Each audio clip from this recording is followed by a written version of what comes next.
Boys, girls, and MBs of all shapes, sizes, colors, and orientations, welcome to the one and only Alec Gunter stream. My name is Alec Gunter, and I will be your wonderful host this evening. How are y'all doing today? How are y'all doing? And there I am, welcome. Sorry, I forgot to put on my necklace, my drip. I just added this song. I figured since the Green Forest song worked without problems, that this one would probably also work without problems. This is Metal Harbor. It's got an actual name. It's called That's the Way I Like It from Sonic Adventure 2. Sonic Adventure 2 had a banging soundtrack. Let me tell you something. You ever heard Pumpkin Hill? Ooh, that's another one I should add, Pumpkin Hill.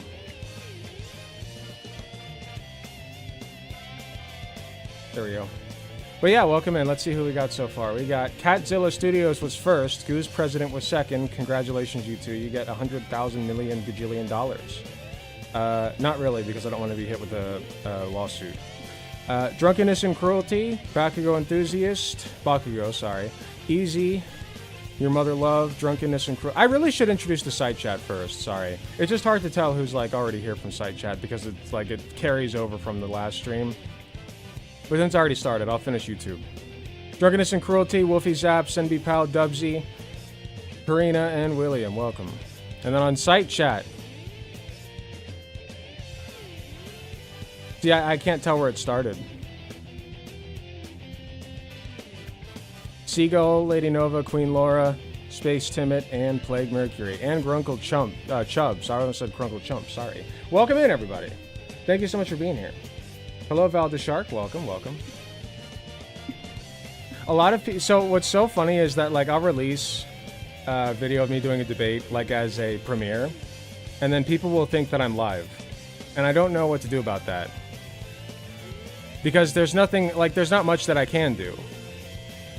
Because yesterday I released the premiere of me going over me debating Halo Guy 7. And there were a bunch of people who thought I was like live at that point, but I wasn't. It was just a premiere. So, yeah. What a kick-ass soundtrack. I gotta get around to side chat. It's not hard. AlecGunter.com/live, and then when you sign, like if you don't want to make an account, if you'd rather just lurk, you can. But if you want to chat. Here are two benefits of making an account. One, you get to chat, and that's the obvious one. The other one, though, that a lot of people don't know is that you could get gifted a sub. You can only get gifted a sub if you make an account. And if you get gifted a sub, which you can do, you can get gifted a sub on YouTube as well, but it happens way more frequently on the site chat. All the blue names are subs, and most of them are gifted. But if you get gifted a sub, you get access to early videos that I release. So you get access before anybody else sees them. Speaking of which, there are videos that I still have not put on early release, and I have to do that. I've been a little behind on YouTube content. But I have some wiggle room because we're behind on editing too, so whatever. I'm kind of lax about it.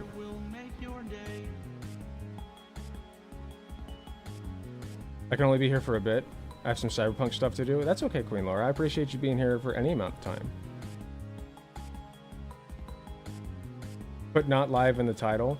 Okay, but then I gotta go back and change it after it's done released. Like after it's done premiering.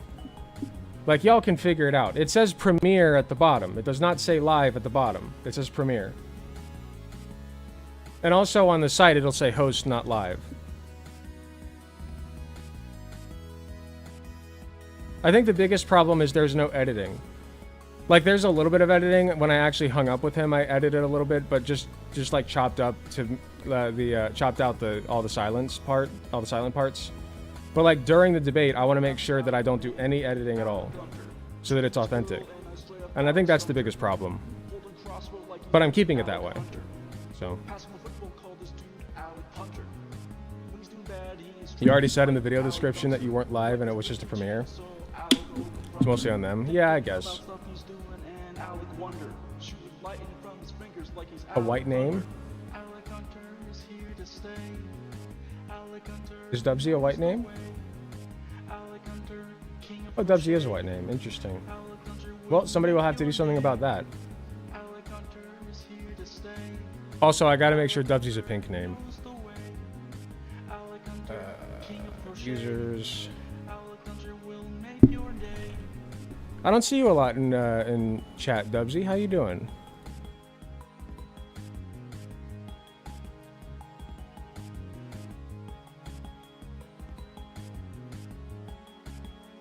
There we go.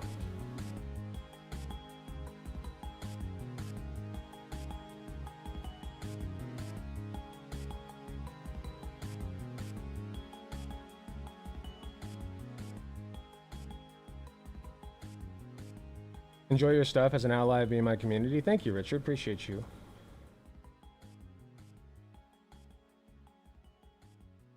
My facial hair is so persistent, I become a prickly pear mere hours after shaving. Yeah, there was a time that I just gave up.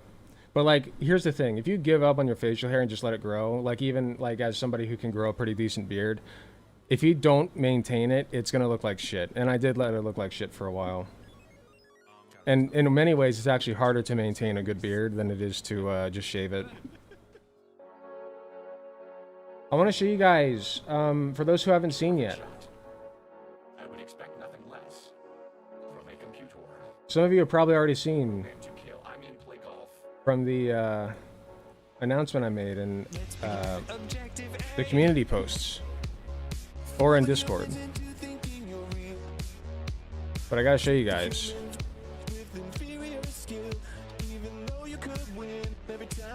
So Seagull, who's in site chat right now, you may see Seagull's name right there. There she is.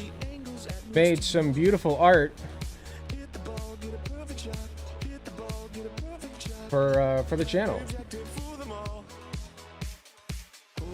It's great. This is the Omni version of it. It comes in 4 flavors. We got Omni flavored, Aero Ace, Trans, and then of course my favorite, Bisexual. Hello, Chad. Welcome. I can't wait to hear why I should love being a corporation bootlicker. True. It's really good. I love it.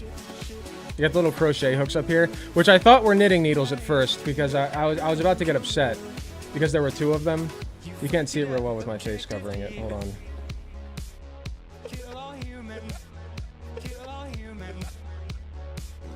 So you can see the crochet hooks there. And then you got my my gear over here on the side. This is everything that's still up for sale, by the way. Okay, we still got the Jigglypuff for sale, the Voltorb with the big brows. I like, it's so cool how you even stylized it the way that I designed them. Like if you look, right? Here, actually, I can't open Etsy because it'll dox me. Hold on.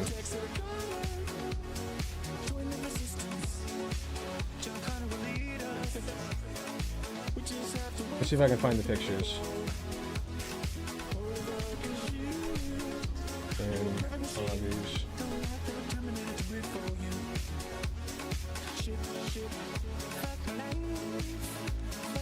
Yeah, so here are the Sveels. Sveel-inspired spherical seal-like creatures.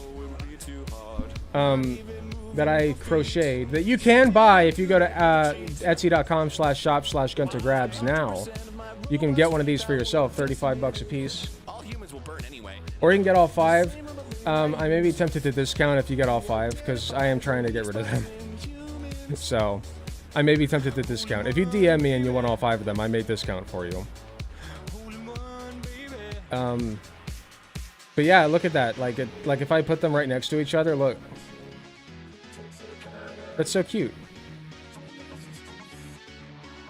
It looks just like them.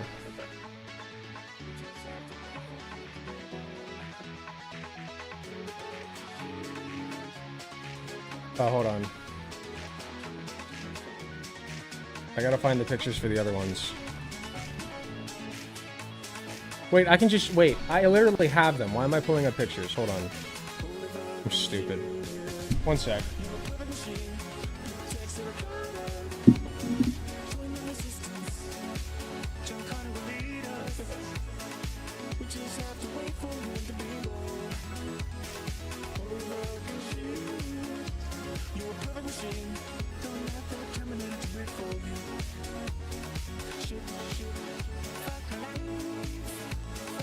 Okay. So here's the Jigglypuff. And if you're wondering why it's got a blank stare on the art, this is why. I'll pull it full screen for you. So here's the Jigglypuff, made by yours truly. And you can get it at etsy.com/shop/guntergrabs for six. I believe it's, what did I set it at? Like, I forget what it's at now. But you can buy it. I think it's like 65 bucks. I forget. I did not design the pattern, though. This one was a pattern that I picked up from somebody else. I'm trying to do my own patterns now. This was my own pattern, like my own design. Not very complicated, but I like the fuzzy brows, so. But yeah, you can see that, like, the art actually reflects what they look like. Which is pretty sweet. It takes a lot of talent to do that.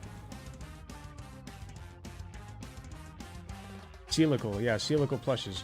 Also, we are still selling the stress balls. Let me pull one out.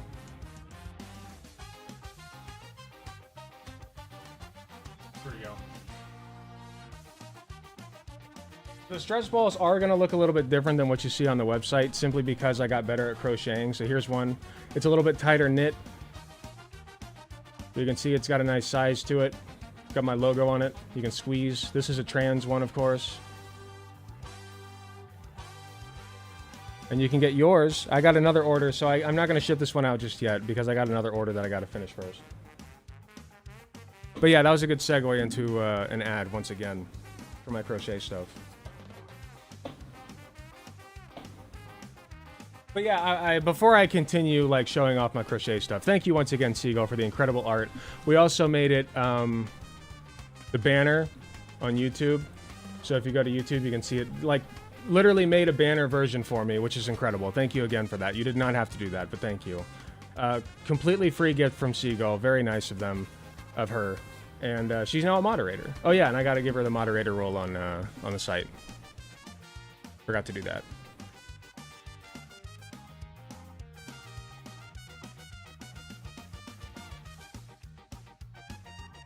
Oh, oops.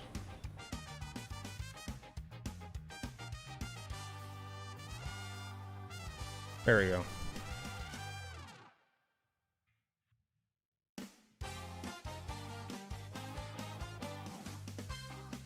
There we go.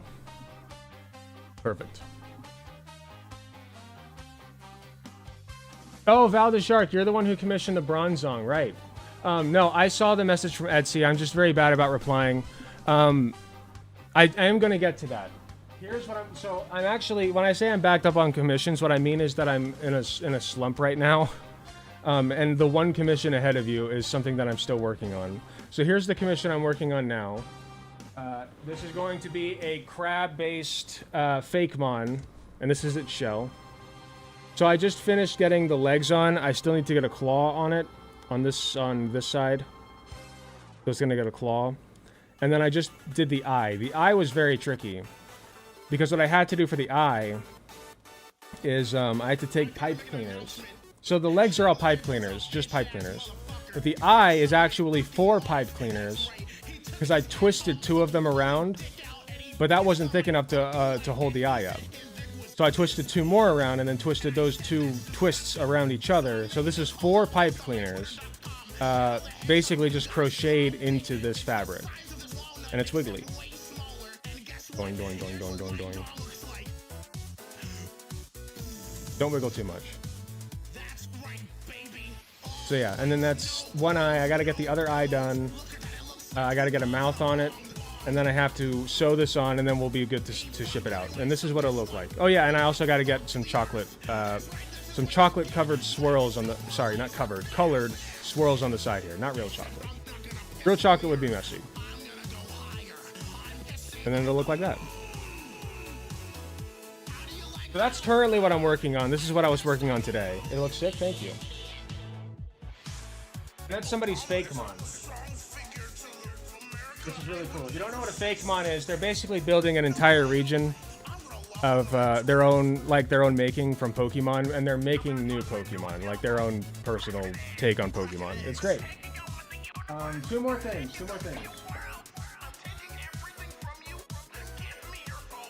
Just cute little things that I made while I was bored at work yesterday. We got a bumblebee. And I'll probably put both of these up for sale, like, pretty cheap, just because I was bored when I made them. Maybe like 15, 20 bucks. Little bumblebee. And an ice cream cone, which is a little bit lopsided, but, you know. What ice cream cone is not a little lopsided? So, yeah. And these will probably go up for sale for like 20 bucks a piece. Not very exciting, but hey. I was bored at work. I had the colors, so I was like, whatever.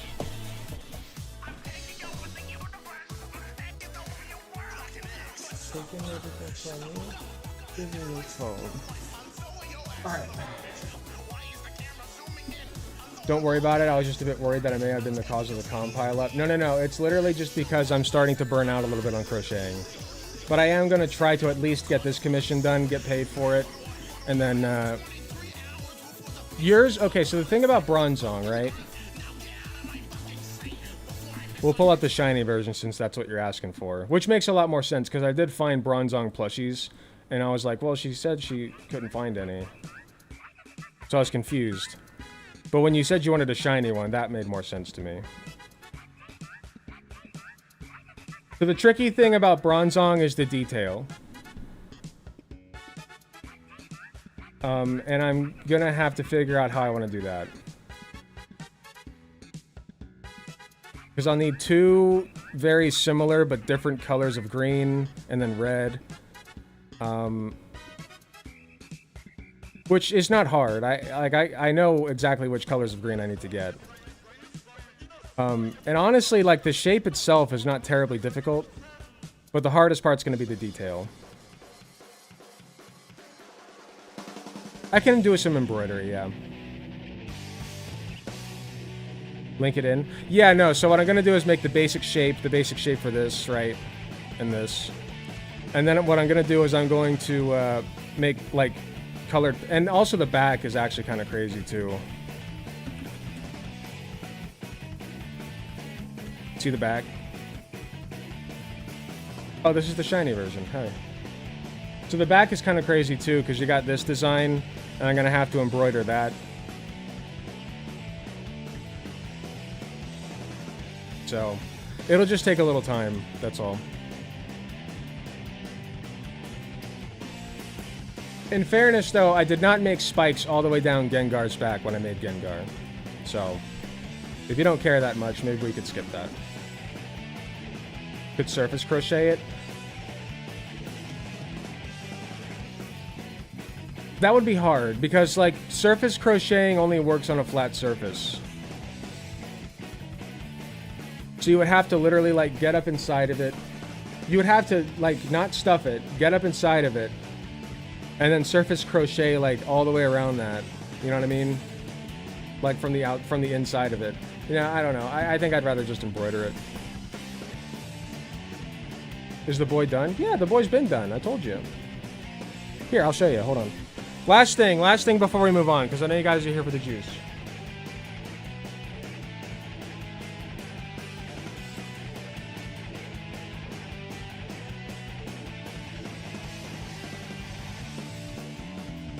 The boy is done. Here's the boy. So I did not put spikes all the way down the back. I hope that's okay. Plot the arms.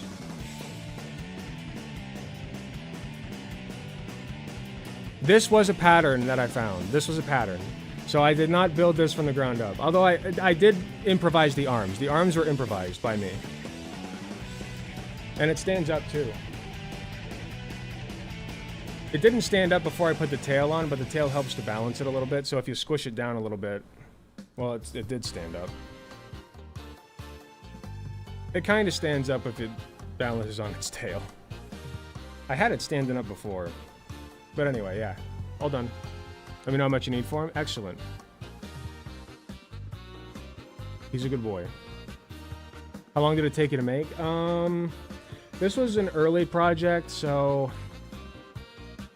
Couple weeks. Like, I worked for a few hours on it the first few days. I sat on it for a while because I had no purple. Finally got some more purple, and then I spent a few more days on it. Can't you do on the previous Pokemon what you've done to Gengar? What do you mean? Oh, embroidery? Yeah, so I embroidered the teeth here. So this is felt. I could use felt. That's a good point. I could use felt. That's a very good point. One sec.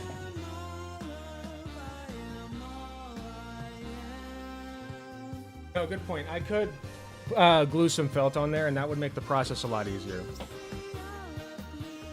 I sewed the felt onto Gengar, but sewing it on is a lot more, not precarious, a lot more tedious. The Gengar is absolutely awesome. Thank you. Actually got paid a bit earlier this month, so I may be able to pay an extra $10 or so if you need. Okay, well, yeah, we'll definitely discuss it. Stream died for me? Did it die? Is stream alive on YouTube? It's live for me. Is stream alive on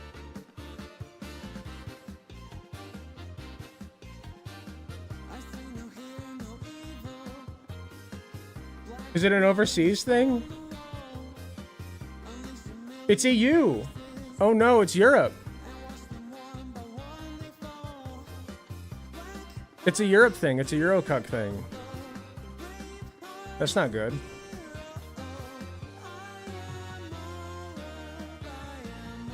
Eurocucks, L. L for the Eurocucks. By the way, as long as I'm like shilling stuff, don't forget to like my stream.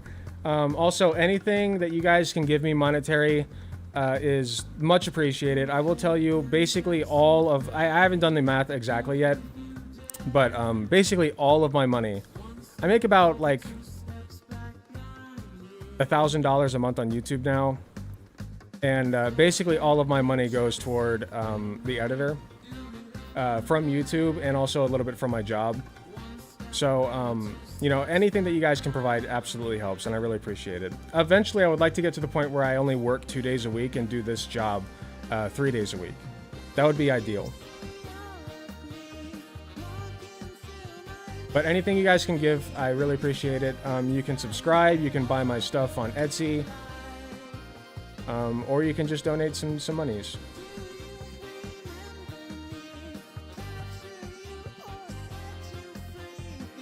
We take good care of Dubsy.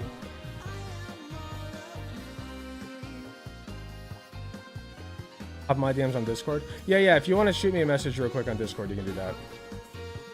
I'd really appreciate it. I'm much more likely to reply there. Not guaranteed, but I am at least more likely. I made 51 bucks in like 4 months on Twitch. It really has grown like substantially lately. Like just in the past, here, let me look at the analytics real quick.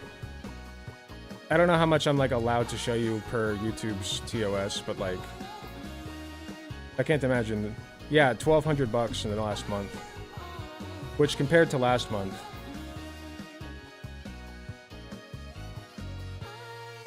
So today's the 16th. It's measuring from the 15th back. So if we go back to July 15th. Yeah, so the previous month's worth of time, I made way less. Let's put it this way. In the past 90 days, I made 1,800. In the past 30 days, I made 1,200. And the subscriber count has, in the past month, gone up 4.6k subscribers. Which is nuts. It's been really going up since I released that debate yesterday as well. How much do you think you'd have to make the switch to this full time? That's not really a goal of mine. Like, so my long-term goal is I do plan to go back to school for my psychiatric nurse practitioner license starting in January. And that would be like my main career, of course, psych nurse practitioner. Get a job doing that. And then I can prescribe medicine, which would be awesome, right? I'd love to get into a field where like I can prescribe like you know, possibly even puberty blockers, you know, or testosterone for trans people. Like, that'd be awesome. I could do that. And then I guess like if I were to switch full time to YouTube, I would want to be making at least like 50k a year. I would really want to make like sure there's a good cushion there. Because 50K a year is a little bit less than what I make now at my full-time job. You're the dealer? I am the dealer. It would be pretty sick. You just got to be careful with like testosterone because that's a controlled substance. Ugh. All the shit you got to do for controlled substances. Don't even get me started. Tier 4 subscription. Holy shit. Thank you so much, Derek T Pro. Derek IT Pro. Thank you. Thank you. I will say for the tier 3 and 4 subscriptions, you do get a sticker. I'm thinking about changing that, but since it's I want to make sure it's as advertised. So if you want a sticker, there is a if you go to the Discord, let me see if I can find it.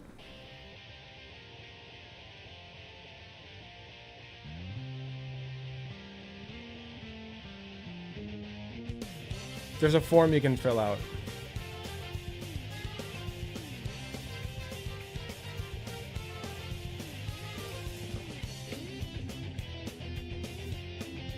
Okay, so for tier 3 and 4 purchases, you go to the Discord, go to Gunter Guild, the channel, and then there's, if you go to the pinned messages in the channel Gunter Guild, there's a form you can fill out. It's a Google Docs form. If you're having trouble with it, just feel free to DM me. I'll send it to you.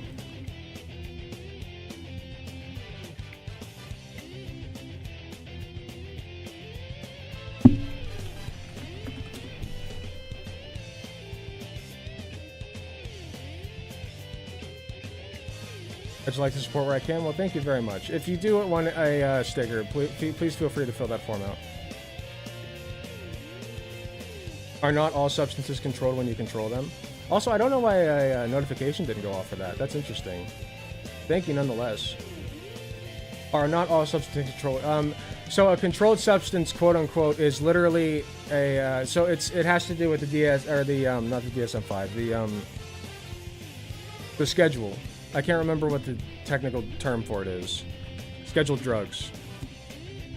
Yeah, drug scheduling. It's the DEA drug scheduling list. So testosterone, I think, is Schedule 2. Schedule 3.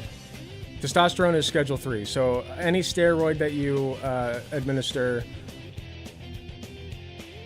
or non-narcotic medications like ketamine and buprenorphine are Schedule 3. Adderall is a Schedule 2 drug because of its high propensity for getting addicted to it. And then Schedule 1 would be anything that's like literally illegal to prescribe. So that would be like your marijuana was Schedule 1 for a long time. I think they switched it to Schedule 2, but I'm not sure. Either that or they're trying to. And then heroin would be like Schedule 1. I think fentanyl is Schedule 2 because it has medical uses.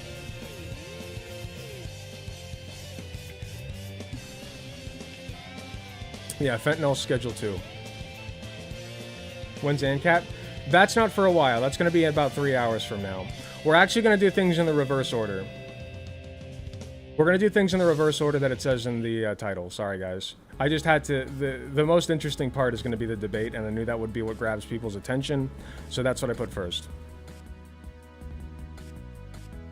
So if you're here for the debate, feel free to stick around until then. If not, you can dip. Come back at 9 p.m. It's going to be in about 3 hours. 9 p.m. Eastern Time. After which, before you dip, join the Discord because we're doing the movie night tonight. I haven't decided what movie to watch yet, but we're doing movie night tonight. And movie night always consists of, pretty much always consists of doing a bad movie.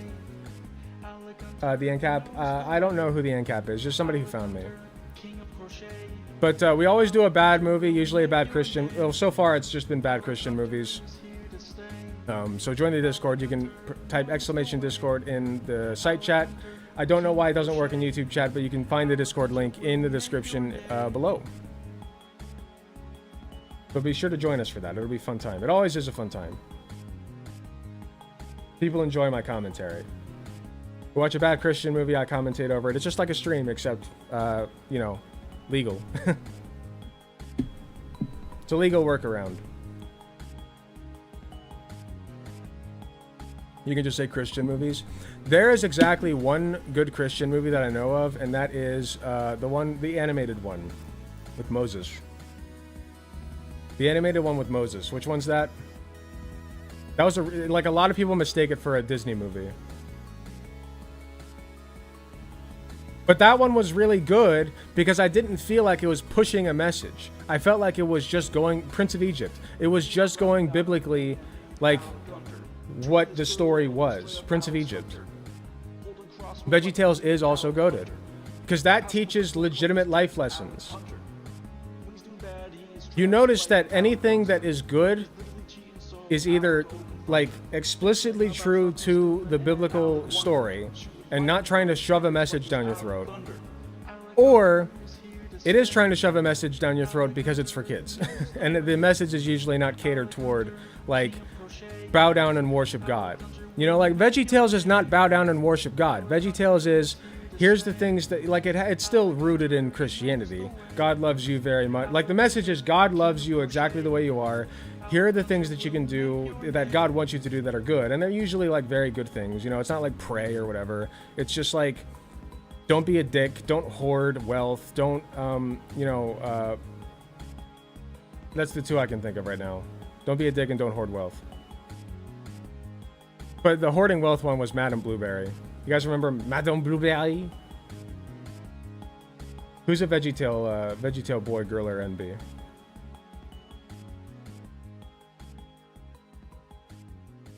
The story's message being against slavery and bondage by authority is good in both a religious and non-religious context. Agreed. Anything that pushes like a good a good message that's not rooted in religion is probably going to have good content.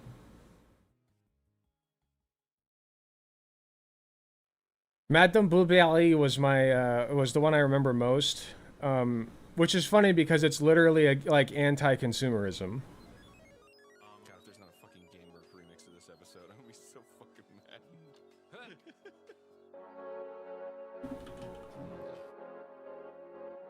Shot. I would expect nothing less. This is a screenshot from the episode. We'll get started in just a second. I know I keep saying that. But this is a screenshot from the episode. She's literally being told by like the guys who own this Mega Mart. It's called Stuff Mart. And she's told by the celery guy, like, you need more things. That's why you're not happy. You need more things. And then she goes and buys a bunch of shit that she doesn't need.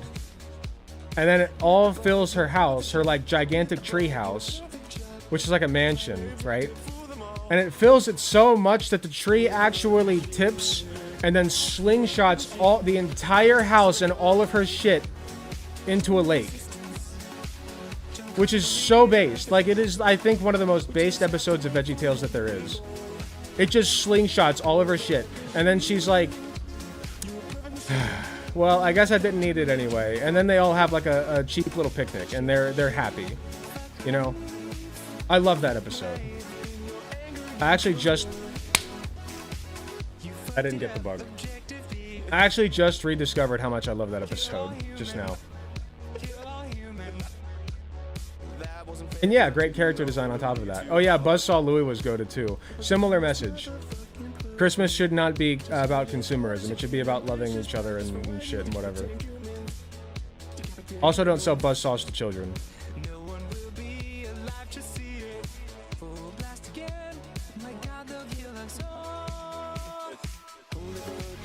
The creator of the ancap ideology literally admitted it isn't anarchism and tried distancing it from ANCOM and actual anarchism.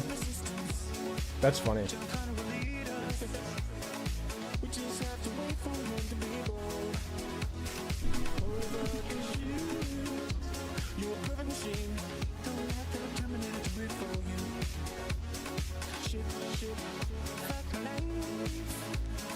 Here's my weekend plans? What do you mean?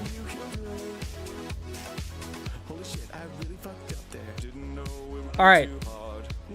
You guys are here for the juice.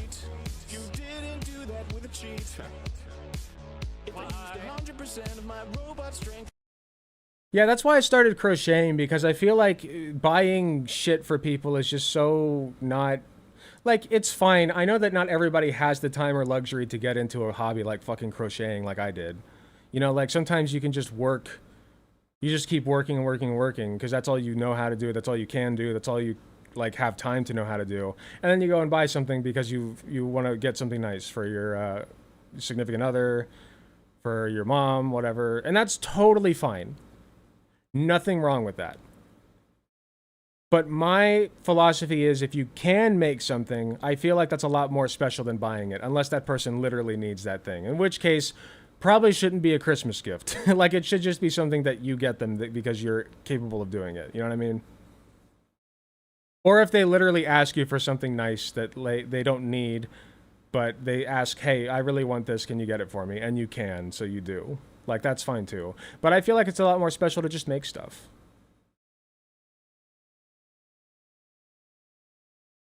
It's more rewarding and meaningful, exactly. And now I can, like, make cool...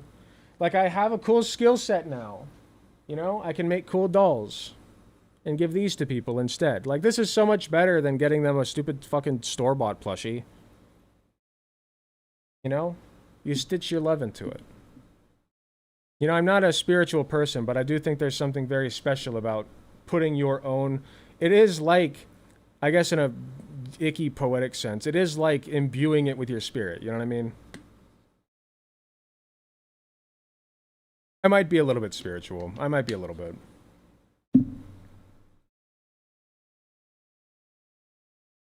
Okay, juice. Juice.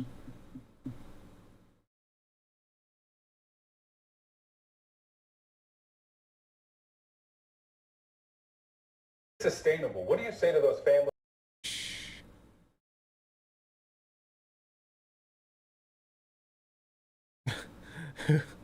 Who put the juice emote there? That's hilarious. I love that. Whoever did that, you win.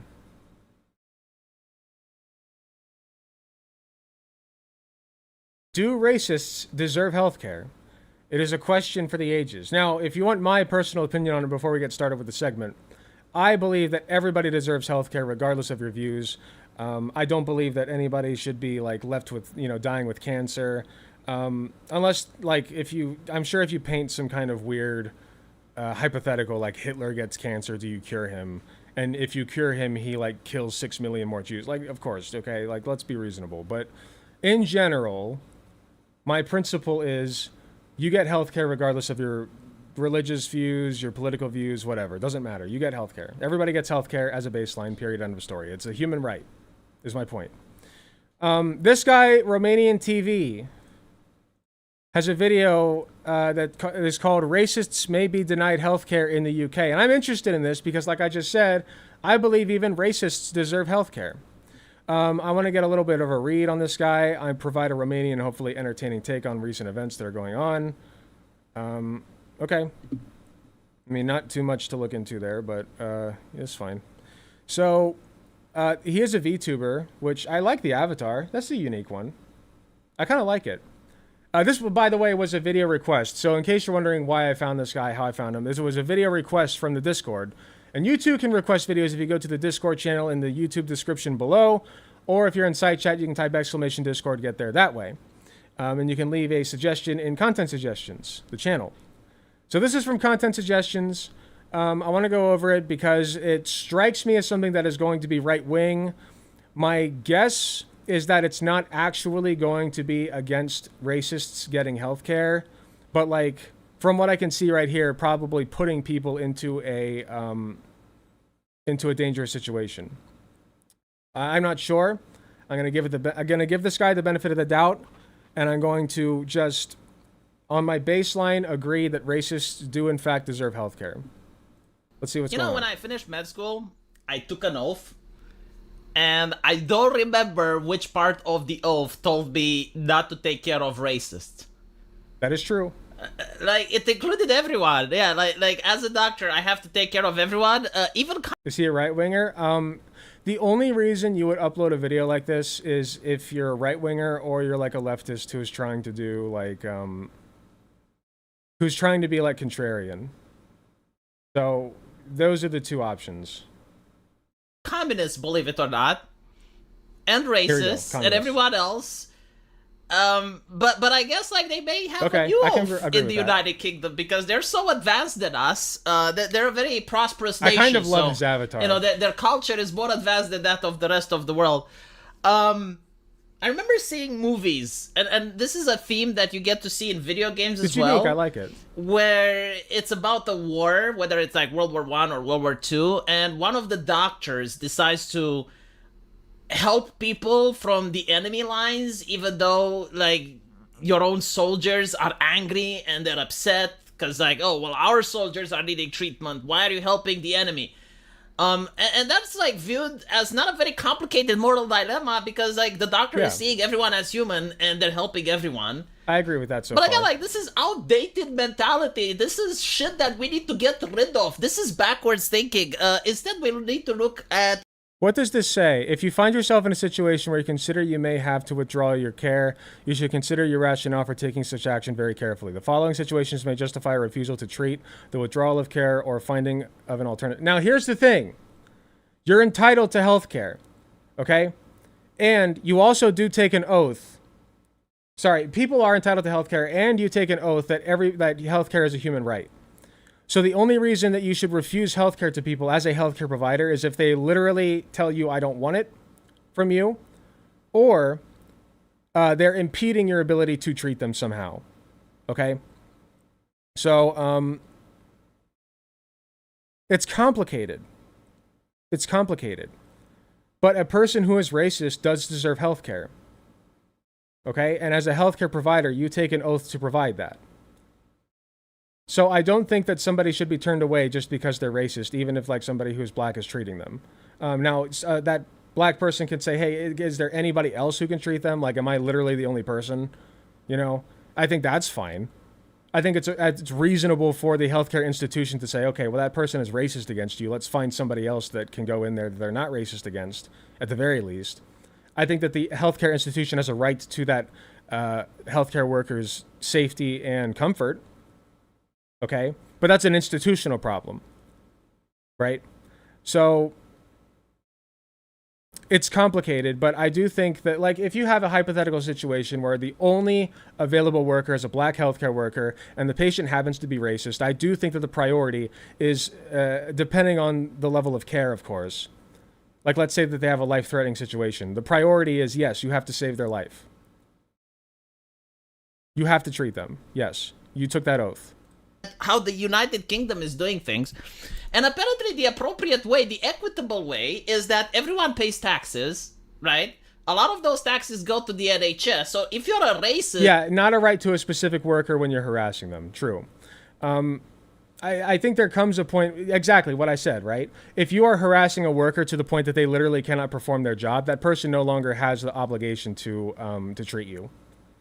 The issue is the patient may be physically refusing healthcare from the minority person. Yes, that's probably closer to what's going on here, right? If you're literally refusing care from a person because they're a minority and the institution doesn't have anybody else available to treat you, then you have now withdrawn care. You've withdrawn care because the institution told you. Like, I don't think that the institution is obligated either. Like, I don't think that there should be an obligation for the institution to go get a white person just because somebody, like, demands it. You know what I mean? I don't know. It's tricky. It's complicated. I'm still trying to figure it out in my head. I haven't really thought about it too much. But I think the person deserves care. But they can't also then pick and choose, like, whether or not their caretaker is white. How common is it for old dudes to refuse care even from female doctors? Probably pretty common, right? This is complicated. I love the pillow in the background. Thank you. It's complicated. You still pay. It's just that you may not get treatment, right? And this is equitable. Like, this is normal. See, in any other situation, we would call it theft. But like, if it's the government doing it, then I guess it's very progressive. If they're refusing care from the minority doctor, it's kind of on them. Yeah, that's fair. I think if you refuse care from somebody just because they're a minority, that you have refused care. I think that's fair. Thank you. So listen to this. This is why they posted that it's got like a big red as well. This is from the Royal College of Nursing, which updated its guidelines so that patients could be denied treatment if they are perceived to be racists.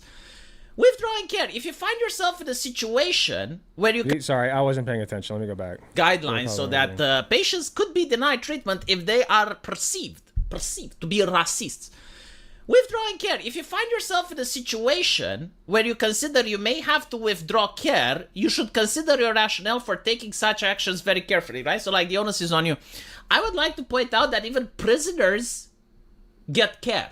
Like, this was never even some level of debate. Like even in the United States where you have... Sure, but prisoners, like, aren't being racists and saying, I'm not accepting care from you because you're black. Like, if you say, I'm not accepting care from you because you are black, you don't then get a white doctor. Okay?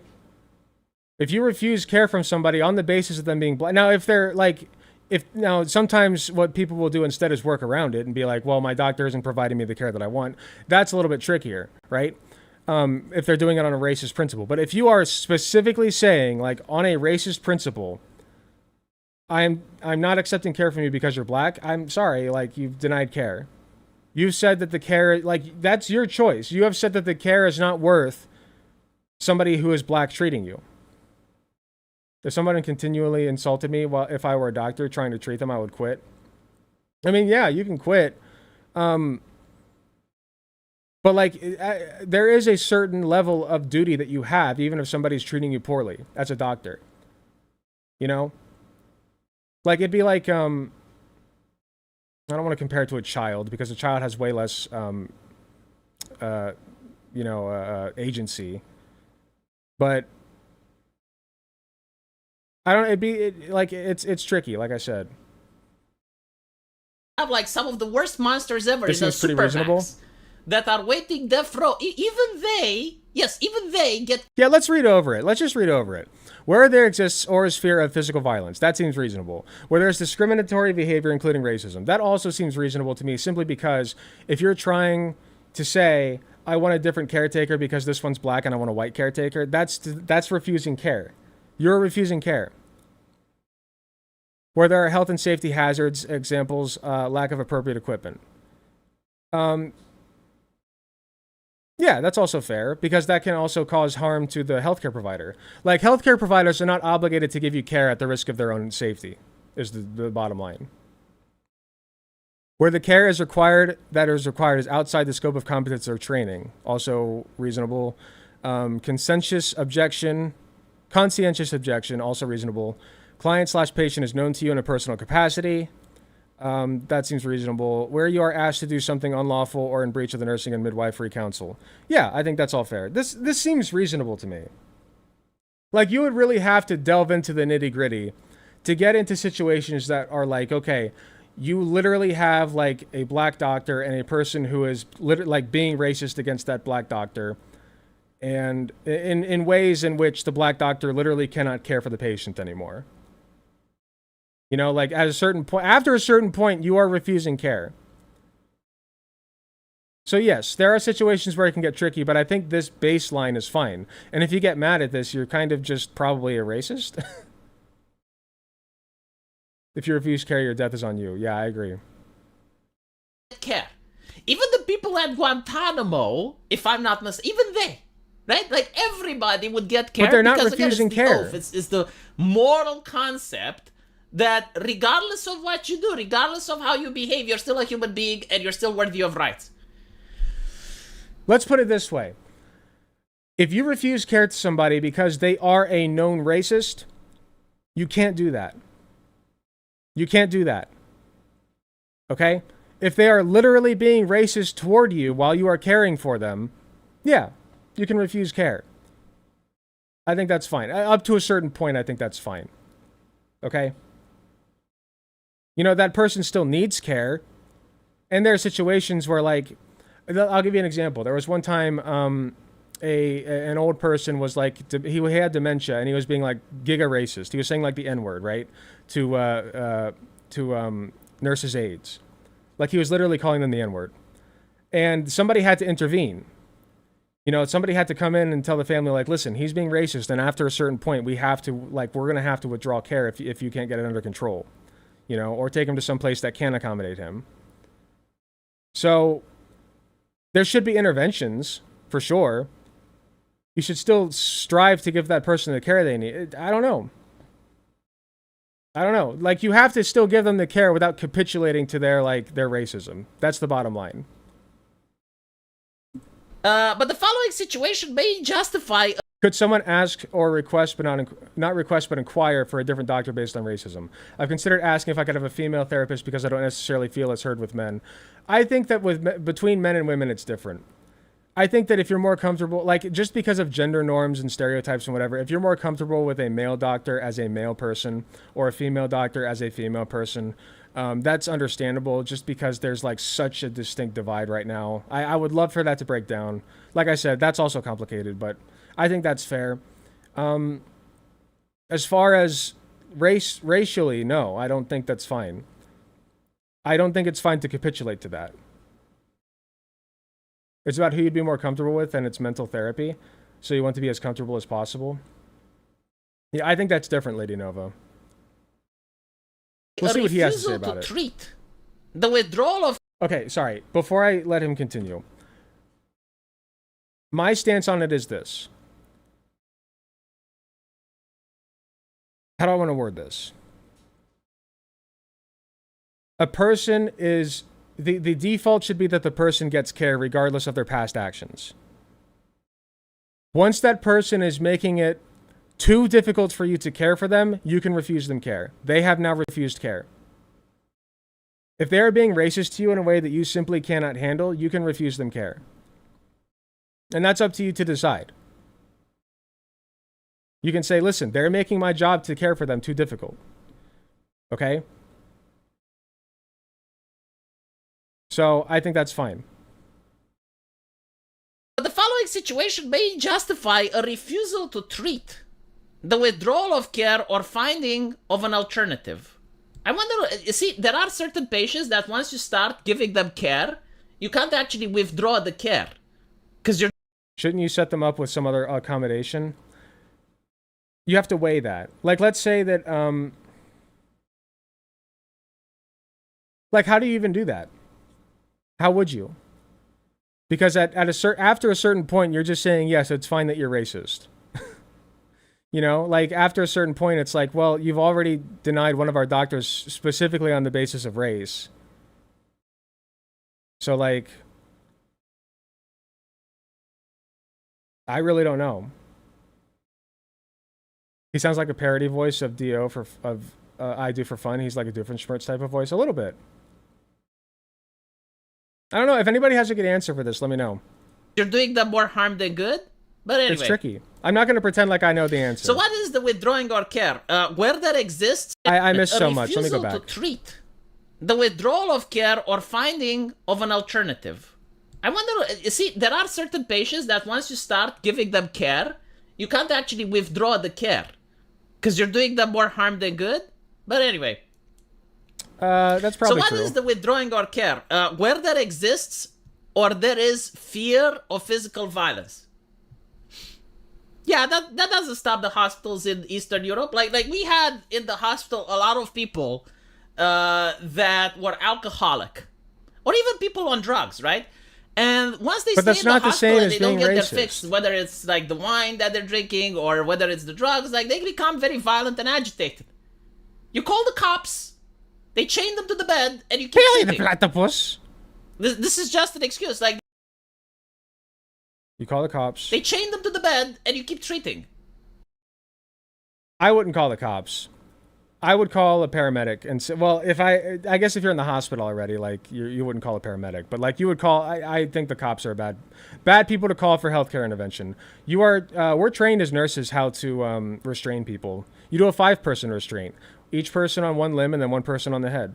And then you restrain them however you need to keep them from committing any violence. And then you get an order from the doctor for restraints.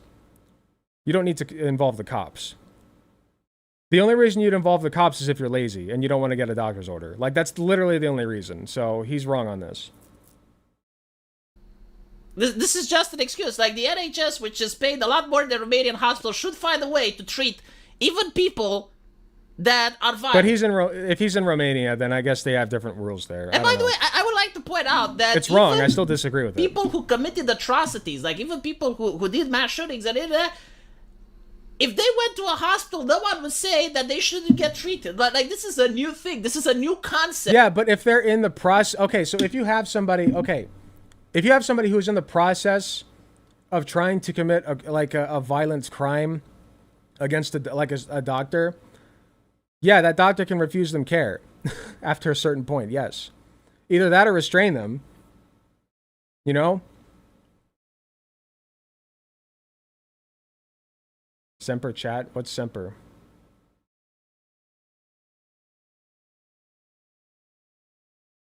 I don't know. I'm trying to think about it.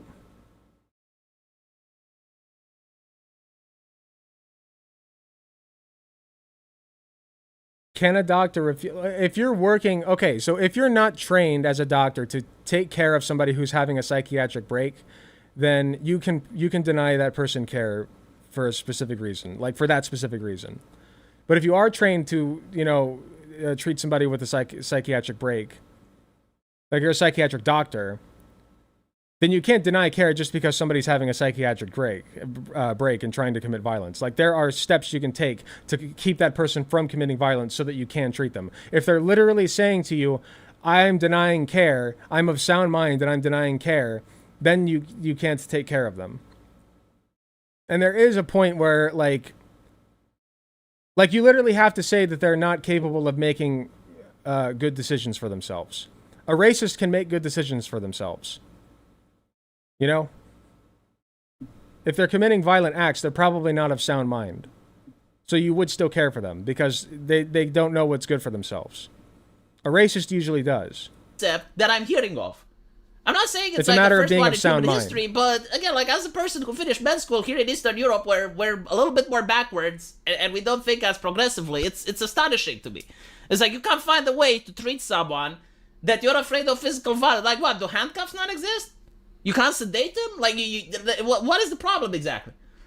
Where there is discriminatory behavior. Yeah, but that's restraint. That's also chemical restraint.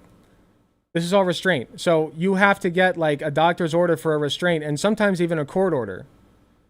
Okay, there's a process for these things. If somebody is being violent towards you because they don't want care and you keep trying to give them care, you don't just automatically restrain them. You have to get an order from the doctor. Otherwise, discharge them.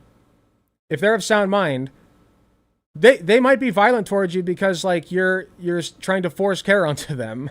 Like if they're of sound mind. I don't know, like this, you aren't painting a very good scenario, is my point. Behavior, including racismus. Oh, so you can't be racist back towards him. Is that it? You can't have nurses that know how to shit talk. Like in Eastern Europe, we do not have this concept. Like, if you have someone that's racist towards the staff can just stop talking to them. Or usually they talk back. And again, like if I know I said earlier that like there is a level there, and to be clear, there is a level of shit that you sometimes have to take as a healthcare worker, okay? Regardless of your race or whatever. But I think that if you can make a clear case that this person is being like if you're I'm not a person of color, so I can't speak for them, but in my head, if there is a clear-cut case of somebody being too racist toward you and you can make that case, then I think after, like I said, after a certain point, it would be fine to not have that person care for them. if they commit the crime, like Honestly, like you're making the process more difficult for yourself if you're being racist. You're just making it more difficult. it is possible, right? Like, you're committing a crime, the police comes in, they give them a fine, or they arrest them, and then they take them to a medical Yeah, facility only so much they that's can take, charged by right. the police, right? Like there are certain hospitals where criminals get Only treated, so much they but should be still get required treated. to take. So they're going to be handcuffs to the bed, or sedated, or whatever is needed, and then they treat them. What is this that? Oh my goodness. My guess would be that in a lot of places in Eastern Europe, they probably don't have very good health care. That's just my guess. I don't know for sure. But if they're handcuffing people to the beds without a doctor's order, it's probably not that great. See, he's speaking, he's got a potty mouth, and he's insulting the staff. There you go, Sergeant Whatever Phillips. can we do? Congrats. How can we do? No, we're not going to treat. It's ridiculous. Where there are health and safety hazards, lack of appropriate equipment. The NHS have lacks of appropriate equipment. Just how much money do you need so you have the appropriate equipment? Like, this is what I don't get. So, like, You're telling me that in a situation like What? COVID, right? And you don't have the appropriate equipment, like you don't have masks. Like, let's say another Okay, yeah, if I'm a doctor and somebody has airborne illness like tuberculosis, and I don't have PPE, I should not be required then to go in and care for that person with tuberculosis. I would be putting myself at risk. I'm fine with this one. There's nothing wrong with, that's stupid. That'd be like telling somebody you are required to jump in and save that person who's drowning in the river, even if you might also drown. That's stupid. You both just die. pandemic comes along, right? And you don't have the equipment, you don't have There's masks, a reason you don't that have one protect exists. yourself. You as a doctor choose not to go? Are you sure? But that's very weak, because here in Eastern Europe, like, No, doctors it's have no not. problem. Like, they went even without equipment. Unless Yeah, there's, and like, a bunch of them case got sick, I'm anthrax or sure. something, you know, like something like... Okay, I'm glad we can at least yeah, agree sure, on that. you need protective equipment that you actually don't have, but like if that's the case, like why are you telling this to the patient? Like the patient can't do anything about it. Like if I You're get telling it to the patient because you're explaining to the patient why they're not getting care. We're not caring for you because we don't have the equipment available. That's their right to know that. What are you talking about? Of course you would tell them that. you know, contaminated with some new shit, and when I go to the hospital, the doctors can't protect themselves. I mean, yeah, okay, like that's tough luck for me, you know, like what can you do? Yeah. That's honestly it. I would say it's so rare. Like I'm trying to think like what It is exactly rare. would be a case. And again, like It's rare, but it happens. Like, let's say that you're in let's say there's a natural disaster, and then you run out of room in the hospital for new patients, and patients are coming. Like, you have to then, what's the word? I always forget the word. What's the word? Triage. You have to triage. Okay? In cases of triage, this is absolutely possible. Is he a medical professional?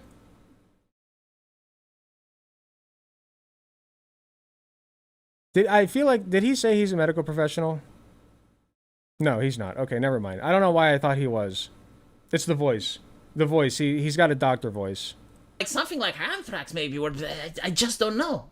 I genuinely don't know. Like, what exactly could it be that when you go to a hospital, they do not have the equipment? This dude is disagreeing with the most tame shit on this list ever. I think that it is a good question. I think it's a really solid question as to whether somebody who is racist, like, I think they should be treated, but how? You know, like, how do we treat a person who is so racist that they're literally refusing care from anybody who's white? That's a great question, and one that could be hotly debated, okay? And honestly, I could flip either way on that. But the way that he's tackling this is he's literally just getting mad at these requirements. And they're very baseline requirements. Just don't be a racist piece of shit, and you will get easy access to care. Like, it's not that hard. Just don't be racist. Even if you're a fucking racist, just don't be racist when you're dying. Is it that hard to just not be racist while you're dying? Okay? It's really not that hard. Again, maybe they don't have the medical equipment to treat you, right? So, like, you need a new kidney transplant that they He don't said he graduated med school earlier. Okay, I knew it. He is a medical grad then. Like, he should know this shit. have the kidney. Okay, fine, but that's understandable. Where there is a conscientious objection. Was this a thing during the pandemic? Like, if you had the Denial of care, conscientious refusal of objection care. to a vaccine, did they allow you to not get vaccinated? Nobody was forced at gunpoint to jam a vaccine into their arm. Okay? They were forced because the alternative was you don't get to go into work and infect everybody else. It's a very communicable illness. So if you're not taking the vaccine, you're opening yourself up to infection unnecessarily.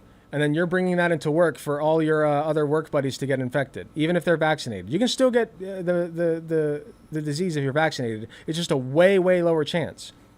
Okay?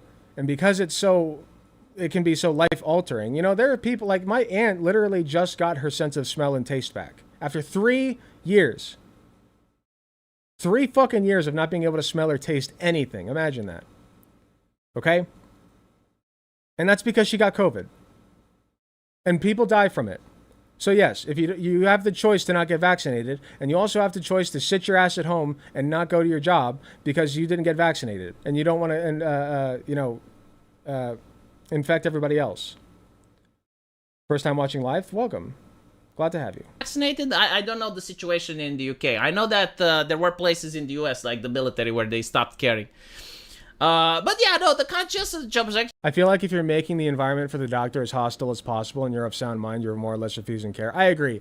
Minus a psychiatric break, which is usually going to be the case if you're making the environment hostile, right? Minus a psychiatric break, you are literally just refusing care by making a hostile environment for your caregiver. After a certain point, you are refusing care. Now, if you're making little racist jabs at somebody, right? Like, you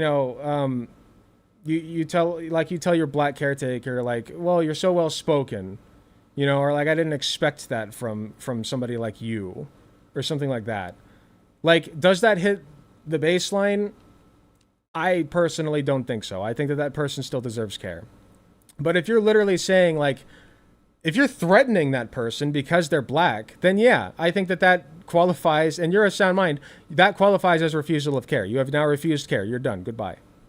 is something that we have here as well, like that, where they do not work on Saturday because of religious reasons. So maybe this is what constitutes a conscientious objection.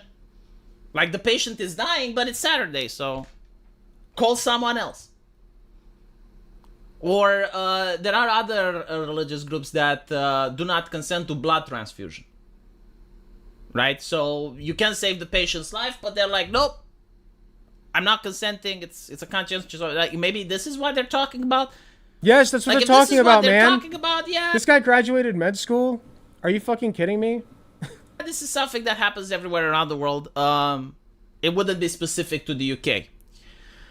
Where the client patient... If you're repeatedly being racist towards your doctor, it will likely demoralize them and they will not be able to properly care anyways. I agree. After a certain point, the doctor won't even be able to care for you properly. Like, everything is just easier if you're not racist. Is known to you in a personal capacity. Are they like judges now? Like, do they recuse themselves from treatment? To be fair, though, like this is something that's unwritten, but it's kind of acceptable everywhere, right? Because, for instance, if you have a surgeon, okay, so he agrees, and with they this have one. to operate on their son, but because of the emotional attachment, their hand is shaking, or because of the emotional attachment, they not make the right call. This happens. Like, there are a lot of doctors that say, yeah, okay, fine. But like this, again, like adding these here next to these two ones is a little bit disingenuous. Here, I got an idea. If somebody's being racist to their healthcare worker, you get them, like, you accommodate for them, right? Whatever you got to do, whatever. But then at the same time, you give them anti-racist, like, you basically just have a captive audience and make them, like, take anti-racism lessons. There you go. Make them put on a video for them. If they're like literally bedridden, say, no, you're required to watch this. If you don't watch this, you're refusing care. Right? And it's like anti-racism shit. I think that'd be fine. I think that's a good compromise there. Ingenuous, because these are understandable. Deprogram them. Well, these are not excusable. Like, every other country in the world finds a way to deal with this. And you not dealing with it is not only cope, but it's more like the politicization. Oh, you don't want to be deprogrammed? Well, you're refusing care. Of the medical system. Goodbye. That's how I view it. You're becoming political. Other countries don't do this. Can you do that? I think up to a certain extent. Like, okay, here's the thing: if you have a cancer patient who's dying of cancer, like, this is a very wild, out there scenario, but just follow me. If you have a cancer patient who's literally dying of cancer, their only saving option is chemotherapy, and they're being a racist piece of shit to their black doctors and caretakers, what are you going to do? Let him die? My argument's no. Okay? But if you're going to save their fucking life, you can, if that person has two options. One, they're refusing care and they die, which they can do because they're of sound mind. Or two, they can accept the care and also accept the deprogramming material. Okay? Make it inconvenient for them to be racist. Just make the racism part inconvenient. I think that's fine. Well, actually, no, never mind. China does it. No. China does it, but they do it differently. They do it based on a social credit score level. So, again... Wait, what? I missed some of this. But a way to deal with this, and you not dealing with it, is not only cope, but it's more like the politicization of the medical system. That's how I view it. You're becoming political. Other countries don't do this. Well, actually, no, never mind. China does it. No. Wait, it's political to say don't be racist? That's not that's political now? Don't be racist? It's not that hard. Just don't be racist. China does it, but they do it differently. They do it based on a social credit score level. So again, as much as information as is coming from China, because you know they are a very closed system. But from the information that I found in the press, yeah, like you need a certain social credit system in order for a doctor to see you. So I guess this is the new system that the world is going to follow. Like if you This misbehave, isn't social credit. This is just saying don't be racist. Don't be racist to your healthcare providers. That's not social credit, man. That's just saying don't be racist. And I think it's fine to tell somebody who is being racist that they're required to take deprogramming classes. Yeah. And that way you're not racist next time you go to doc. Make it inconvenient for them to be racist. I think that's fine. Make it inconvenient. Actually end up paying taxes for the NHS but not having the NHS see you. Where you are asked to do something unlawful or in breach of the Nursing and Midwifery Council NMC code. I genuinely hope that this is the case, but after being through the pandemic and seeing a lot of shit, I have a feeling that if the government asks them to do something unlawful, they'll probably fucking do it. With enough constraint. Hopefully I'm wrong, though, of course. You know, hopefully I'm wrong that this is not the case. Yeah. But, you know, if you look at human history and you look at a lot of the medical procedures that aren't being done now but were done back then, oh, if the government wants them to do it, they will do it. But, again... Wait, if the government wants them... Wait, what? At a lot of the medical procedures that aren't being done now but were done back then, oh, if the government wants them to do it, they will do it. If the government wants them to do it... Well, there are, like, medical branches of the government, hopefully. Like, people who are in charge, like, who have medical degrees who are in charge of the legislation there. So this isn't a matter of the government telling... Like, it's usually the conservatives telling the medical field what to do. Which medical procedures? Yeah, I'm... Hold on. Let me go back. Hold on. In breach of the Nursing and Midwifery Council NMC code. I genuinely hope that this is the case. Tax going to see you. So I guess this is the new system that the world is going to follow. Like if you misbehave, you can. Oh, is he talking about lobotomies? Paying taxes for the NHS but not having the NHS see you. Where you are asked to do something. Okay, yeah. Yeah, you live in a society. You pay taxes when you live in a society, and you can vote on where those taxes... You can try to vote on whether or not those taxes go toward healthcare, like if you're being denied healthcare access. But, like, if you're being denied healthcare access because you're a racist piece of shit, like, you know, you're probably in the minority there, so... And people aren't going to be that sympathetic to you. So, like, you know, like I said, I still think you deserve healthcare, but I don't think that people of color deserve your ire either. So we have to find an in-between somewhere. Like, we have to compromise, and it's going to be very inconvenient for the racist. It should be inconvenient for the racist. Something unlawful or in breach of the Nursing and Midwifery Council NMC code. I genuinely hope that this is the case, but after being through the pandemic and seeing a lot of shit, I have a feeling that if the government asks them to do something unlawful, they'll probably fucking do it. With enough constraint. That's not how that works. Hopefully I'm wrong, though, of course. You know, hopefully I'm wrong and this is that. No, the medical industry... Sorry. Doctors don't make medical decisions at the behest of the government. At least they shouldn't. Okay? If the CDC is saying, hey, we need to wear masks, the CDC is like the head of... There's the Center of Disease and Control. The people who head the CDC are doctors, okay? Or people with medical degrees. People who know their shit. Okay, so they are like the leading branch of all the hospitals. Yes. So yes, the hospitals are going to do what the CDC says. It's not like government versus medicine.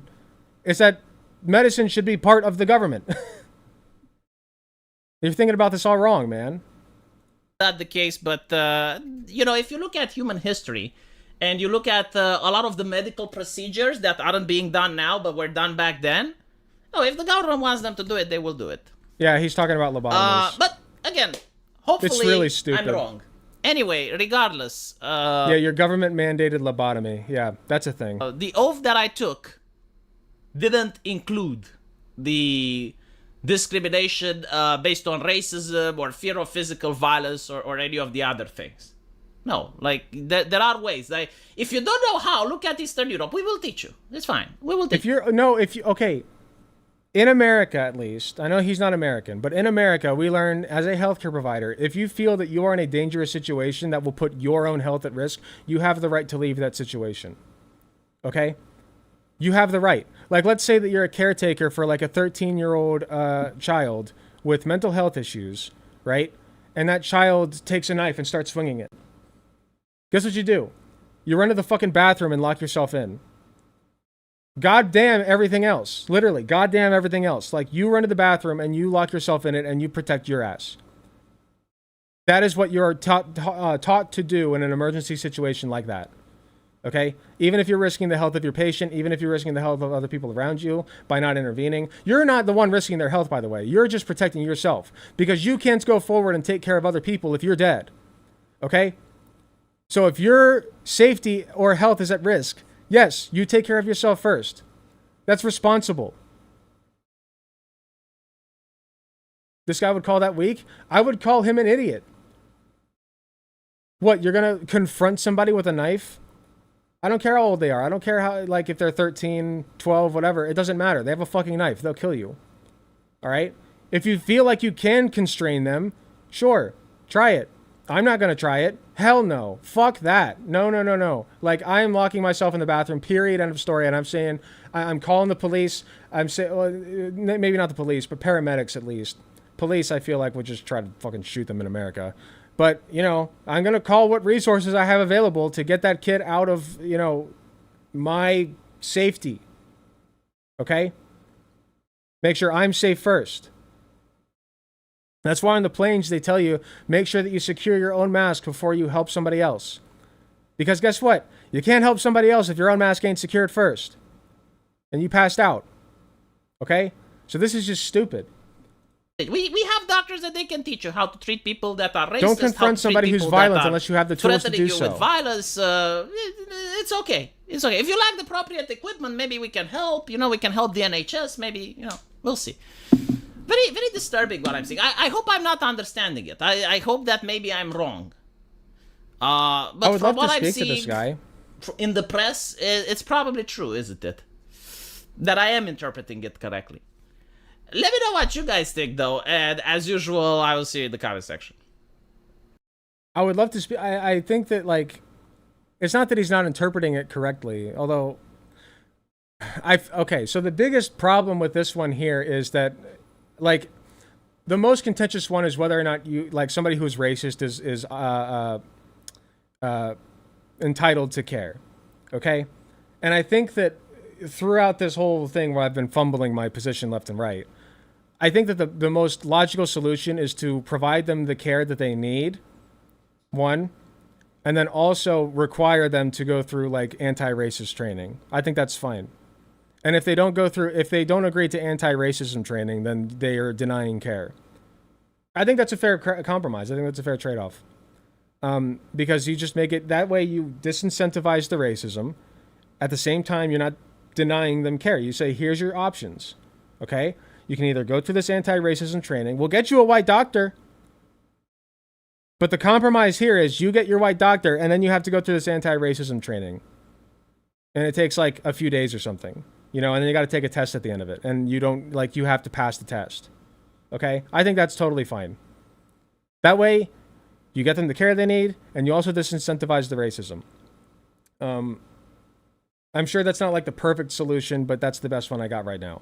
That was the most contentious thing here. The rest of them I agree with, like, 100%. I just don't understand, like, if somebody is conscientiously objecting care when, you know, you don't have enough competence or training to do the care. Like, this is all reasonable. So I don't know. Romanian TV has a lot more subscribers than I do, so, you know, I'd be interested in talking to him about it. I think that we could have an honest conversation about it, hopefully. He's a healthcare provider. I'm a healthcare provider. We're from different countries, but, you know, I think we could at least come to a few agreements here. So, I don't know. If he sees this, hit me up. We'll talk about it.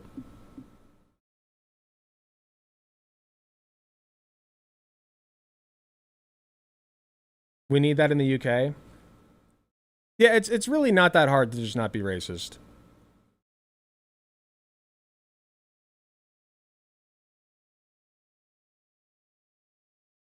Hello, Solar. Welcome.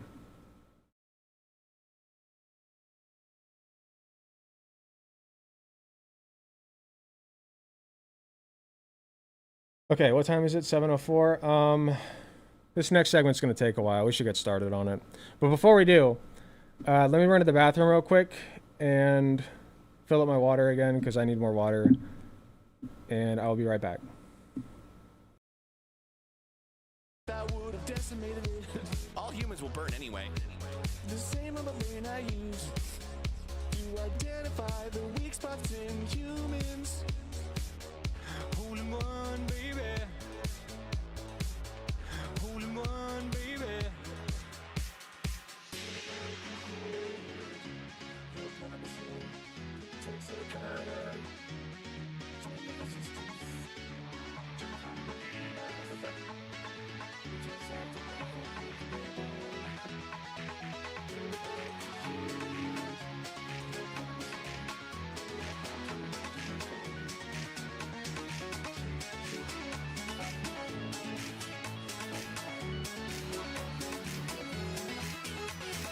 Holy fucking shit. You're a perfect machine. Text or a card. Join the resistance. John Connor will lead us. We just have to wait for him to be born. Holy fucking shit. You're a perfect machine. Don't have that terminate to wait for you. Shit, shit. Fuck my life. Fuck my life. In your anger, you killed her.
All right, I'm back. Oh, hold on 1 second. Sorry.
announcement. Shadow the Hedgehog's a bitch ass motherfucker. He pissed on my fucking wife. That's right. He took his hedgehog fucking quilly dick out and he pissed on my fucking wife. And he said his dick was this big. And I said that's disgusting. So I'm Okay, now I'm back. post on my Twitter. Yeah, I think that it's a very interesting discussion you could have if you're having it honestly. Because the goal here should not be how do we care for racists. The goal should be how do we stop people from being racist? You know, like, let's really tackle the root of the problem here. I should have said that during the segment too. This remix is hilarious. I love this remix. He fucked my wife, so guess what? I'm gonna fuck the earth. That's right, this is what you get. Mike Super Laser Bass. Alec ist gut? What's gut? Deutschland is gut? Oh, good, good, okay. Ja. Deutschland is gut, ja. Ja. It's stinkend. That means good, right? It's another word for good. I need more songs like this. If anybody has suggestions for songs to put here, like during these in-between segments, please leave them in the Discord under song suggestions. We really appreciate it.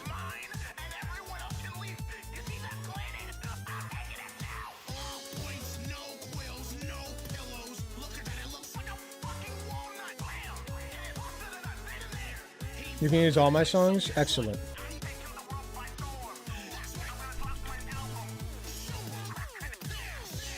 Let's check it, take a look. Check it out. In a world. Jazz Dogs, YouTube.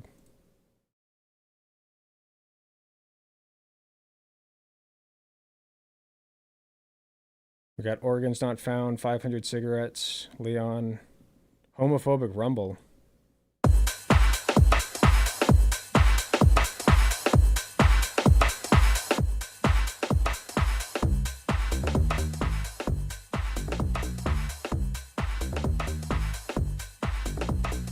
Hey, what's up, Tina? Tell Oasis to shut up. I can't do that.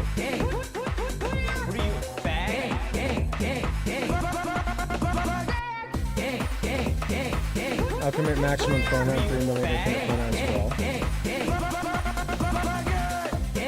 all. We love slurs. Wait, no. Oh, wait, I can't play this. Can I play this on YouTube? Yeah, Vosh says the F slur all the time. It's fine.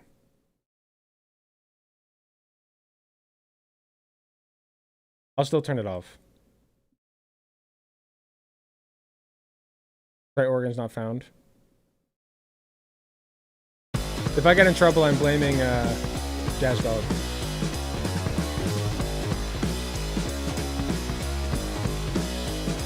It didn't register. I was just listening to the music. I'm like, oh, this is nice.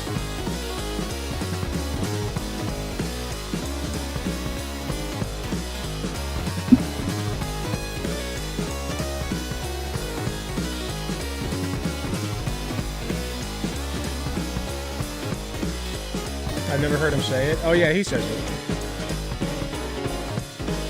Alec is bi.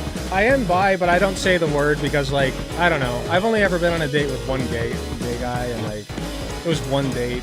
You know, like, I just, why say it? Why? Like, why would you say it? I just, no. Like, I'm not even gonna open that can of worms. This one's cool. Alec is father. Thank you.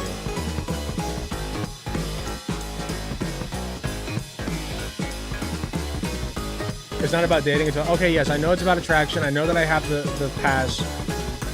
It's a personal thing. It's a personal thing. I think that if you're bisexual, you have the pass, but it's a personal thing for me, okay? That's all. Also, I gotta say, I think I really rocked the red hat, and it's a shame that the right stole that from us. I'm just putting that out there. I think the red hat looks really good on me, but the right stole it from us, and you should be upset about that.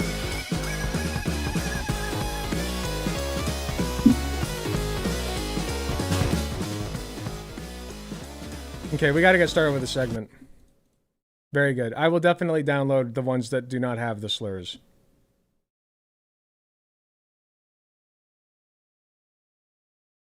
I don't know how long I'm going to be able to last through this training video, but we'll see. We'll put it on 1.5, probably.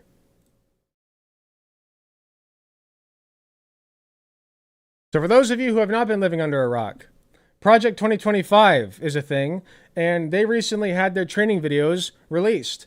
ProPublica has released all of them for your viewing pleasure on YouTube. And this is one of them called Left-Wing Code Words and Language. So we're going to go over it at 1.5 speed. I don't know how long I'm going to be able to last through it. We'll just see if there's anything of interest or importance. Anything that we can pick apart. Anything that's concerning. There will probably be a lot of concerning things in here. But if it's boring, we'll turn it off. Especially because it's very long, and Dubsy does not like editing long segments. So, you know, I got to take care of my editor. Anyway. Oh, later, Dubsy. Speaking of, have a great night. Everybody say goodnight to Dubsy. You're required. All right. Let's get started. ProPublica Undocumented obtained videos from the Heritage Foundation's Project 2025 that are intended to train... Oh, hold on. I thought I paused it. Political appointees for the next conservative administration. We know that. We're publishing the videos unedited. The Heritage Foundation did not respond to requests for comment. Hi, I'm Katie Sullivan, and just a normal American woman. But to the left, that makes me a cisgendered, ethno-imperialist, birthing person with pronouns Totally she, true. her. All of that's true. Words like that are quite a mouthful, and it's one America needs to spit out before we choke on it. In the eyes of many in the world, this every 4-year ceremony we accept as normal is nothing less than a miracle. In America, we understand that a nation is only living as long as it is striving. That a nation is only living as long as it Awful lot of honkies in here. is striving. Only a few generations have been granted the role Dubsy, of defending Tina loves freedom you. in its hour of maximum danger. This great nation will endure as it has endured, will revive and will prosper. Whether we go forward together with courage or turn back to policies that weakened our economy, diminished our leadership in the world, America's future will be in your hands. Got it. Okay. Man, they really went all out for videos that are like supposed to remain private. Which tells me that it is clearly meant to propagandize. Hidden meanings, the monsters in the attic. Are your children afraid of monsters in the attic or under the bed? Yeah, they have been, but we always tell them that they do not exist. Today we have news. Where are we going there with are this? monsters in Uncle Sam's attic. It's the words, phrases, Canada! definitions that are used, which may look like one thing, Canadoids but out. absolutely mean another. And it is scary. During this training, we will identify the problem, discuss examples from our It's time in Canada. the federal government, as well as the 5 cross-cutting principles of the current administration. We will teach you how to unwind Tina. the words and phrases that have been so artfully layered into every document in the federal government. You can do this in any role at any level of seniority. cool. This training will prepare you to make changes and fast. Time to annex The Canada. left continually pivots and assaults definitions and phrases. They No, twist wait, words don't go, and please. phrases to I support was just kidding. subconscious acceptance of a philosophy that was rejected or is against the grain of human existence, like what is a woman? grain. Perhaps the most effective tool the left wields is Come their on, that ability again? to engage in constant subliminal advertising through A woman's anything that gets my dick hard. There their you go. narrative, words, and phrases. Famous Marxism became 4chan socialism, post. then democratic socialism, and is now represented by the terms social justice and equity. This is perhaps the most Feet scary woman. of all. Katie, what brings to mind is the quote, "He who controls the language rules the I mean, world." It's attributed to Joseph Stalin and other tyrants. And George Orwell stated, "He who controls language controls culture." Even more, Hitler and others lived by the creed. George If Orwell. you repeat a lie often enough, people will believe it. Without doubt, it's true. What did they Language say about Hitler? That Hitler's based? Hitler and others. live by the creed. If you repeat a lie often enough, people will believe it. Without doubt, it's true. That's projection. Language is a powerful and often controlling tool. Career bureaucrats and the left are also Bigger question is, what isn't a woman? Good question. That's an excellent question. Thank you so much for $10, Balthazar. I appreciate you very much. Excellent question. What isn't a woman? Good question. So using language to change culture and gain more and more authority, I don't know why there's no thereby notification. upsetting the balance of power envisioned by our founding fathers. This, in essence, weaponized language against the American people. This training is vital to you as a political appointee. If there's one thing you take from this training, it is to know when you start your job as a political appointee, every single word, phrase, and acronym must be vetted, and you must determine what implications every word has before publishing or moving forward with any official or internal document. All right. So now that we have identified the problem, let's give the viewers a taste of what we... Yeah, they're saying Hitler loved to control language, so it's very important that they get to control the language. Good point.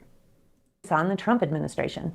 Bethany and I were both part of a coordinated effort in the Trump administration focused on trying to take back hijacked language and definitions across the United States government. Yeah, exactly what every American cares about. Hijacked language. Definitely not grocery prices. Definitely not gas prices. Definitely not child care prices and hospital bills. And, you know, it's mostly just bills mainly, right?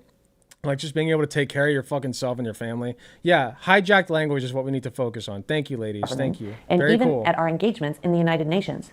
From our experiences, we will teach you how to identify the left's progressive language, scrutinize career staff compositions for dangerous language, and how to combat their manipulative efforts, ensuring clarity of definition and identify less progressive language, scrutinize career staff compositions for dangerous language, combat their manipulative efforts, ensuring clarity of definition. Conservative intention. Bethany and I are going to give you some examples. Wait, ensuring conservative intention? Really? I thought we were against like language geared toward one side or the other. Okay. They're just saying clarity of definition and conservative intention. Bethany and I are going to give you some examples of what we mean by this need to always ensure clarity. But in no way are we able to foresee the future and anticipate how the progressive left will continue to co-opt even more words and definitions. Here's some clear language for you. Fuck you. How about that? We can tell you the words and phrases being used today, but by the time you enter the administration, these examples may be obsolete. This will help you spot crucial issue areas to pay close attention to. We do not know what they will be calling men and women by the time you begin your tenure with the administration. The left is trying to dismantle... Famously, we don't call men and women anymore, right?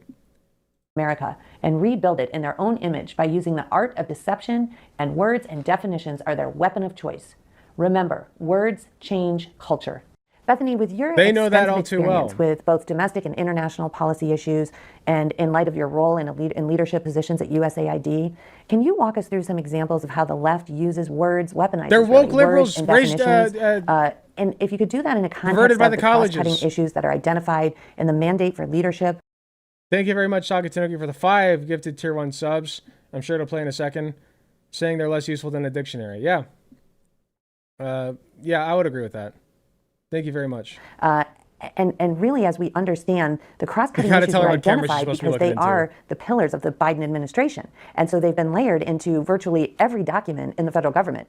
If you could walk us through some of those examples, I think it would be incredibly helpful. I'd be happy to, absolutely. Okay, here we go. Examples. The 5 topic areas for today's discussion are centered on women, children, and family, environment, human rights and border security, the gender cult, and equity. The 5 horsemen of the apocalypse: women, children, and family, environment, human rights and border security, the gender cult, and equity. Okay, topic, cool. Women, children, and family. I worked on international issues and very closely followed the language presented at the United Nations. And I saw up close and personal how this indeed is true. Language is used to control culture. Why does she keep straining her neck? Look at her neck muscles when she does like that. She's just like that. I'll never forget a conversation I had with the chief of staff at USAID. And she's very toothy. We were trying to provide alternative language for the highly controversial phrase comprehensive sexuality education, or CSE, which at the United Nations had come to mean not just typical sex education, but instead had been morphed into teaching and Sorry, normalizing. I was too focused on like the bouncing shadows on her neck. Phrase Hold on. comprehensive sexuality education, or CSE, which at the United Nations had come to mean not just typical sex education, but instead had been morphed into teaching and normalizing sex at very early ages. Even you should teach certain levels, like it should be age appropriate, but like as young as even kindergarten, I would say like, yeah, you should teach your kids like, here's your no-no areas. If somebody's trying to mess with your no-no areas, you need to tell an adult like that you trust. Okay? Because that's bad. I think that's good. Okay? I think that's a good thing to teach them. When they start to get to like 7 or 8 years old, you know, like, or like 10 or 11, then you start teaching them about puberty. Well, not even 10 or 11. I think like starting in like 2nd grade puberty instructions. Because a lot of kids start growing through puberty even as early as 1st grade. I think it's a little precocious, but it's possible. So I think that teaching kids about what will happen during puberty is important. And part of that is going to be sex education. You have to teach kids about why this is happening. Like what's the point of this? And that way they can understand, okay, this is just normal. This is what's supposed to happen. It means anything that isn't abstinence only. Yeah, which leads to groomer shit. That literally leads to groomers being able to take advantage of children. I disagree with that wholly. Even as young as preschool. And for girls who became pregnant, that abortion was a preferable method of birth control. Back to the conversation with the chief of staff. No, the most preferable method of birth control, which these demons are against, is condoms and birth and I was gonna say birth control. Condoms and the pill. Condoms and the pill. Okay? He wears condoms, she takes the pill, boom, done. It's that simple. He suggested several alternatives, but each time I told him that, unfortunately, his recommended edit was also interpreted as CSE. Frustrated, he vented. They have literally co-opted the English language. And it was at that moment that I realized. If it's a cishet relationship, sorry. Condoms for people who have penises, pills for people who have female sex reproductive organs. That the progressive left is controlling the language, redefining definitions, and by doing so, are ruling the world. On a positive note, despite all the angst that we did succeed on that negotiation. Hold on, lies. Sorry, this is going a little fast. They have literally co-opted the English language. And it was at that moment that I realized that the progressive left is controlling the language, redefining definitions, and by doing so, are ruling the world. Definitions are redefined all the time, you fucking babies. They don't know how language works. This is just a problem of them not knowing how language works. Yeah, we rule the world, yeah. Leftists, famous for ruling the world in this day and age. True. On a positive note, despite all the angst that we did succeed on that negotiation. Yeah, we should just shame them their entire lives and teach them that if they ever try to explore their own body or touch themselves, that they're going to hell. Good point. Devex published an article with the headline, "No Mention of Reproductive Rights in Declarations out of G7 Development Ministerial." You can read more about this in the course materials section. Now, let's talk about the word abortion. The left got very creative years ago and started using different words to make abortion sound a little less like murder. For example, sexual. It's not murder. Reproductive rights. They want to jail 1/3 of all women in the United States for murder because they got an abortion. Think about that. Not good. Sexual and reproductive health services. Reproductive health services. Health services. Sexual and reproductive health. Sexual and reproductive health, reproductive rights, sexual and reproductive health services, reproductive health services, health services, yeah, these are all like good words to use. Like that's what abortion is.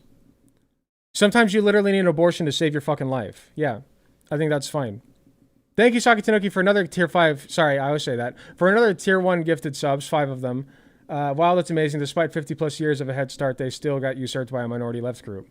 Yeah, it's interesting that like somehow, we got the upper hand on them, despite them having like every conceivable advantage. Wealth, fame, power. Wow. That's amazing. Wow. Despite 50 plus years of a head start, they still got usurped by a minority left group. Skill issue. Agreed. Skill issue. Thank you again. And reproductive rights. Sexual and reproductive health and rights. All of these include abortion. For years, we What was the last one? Rights. Sexual and reproductive health and rights. All of these include abortion. Yeah. For years, we knew that the terms above that I just mentioned had been used and that they were code for abortion.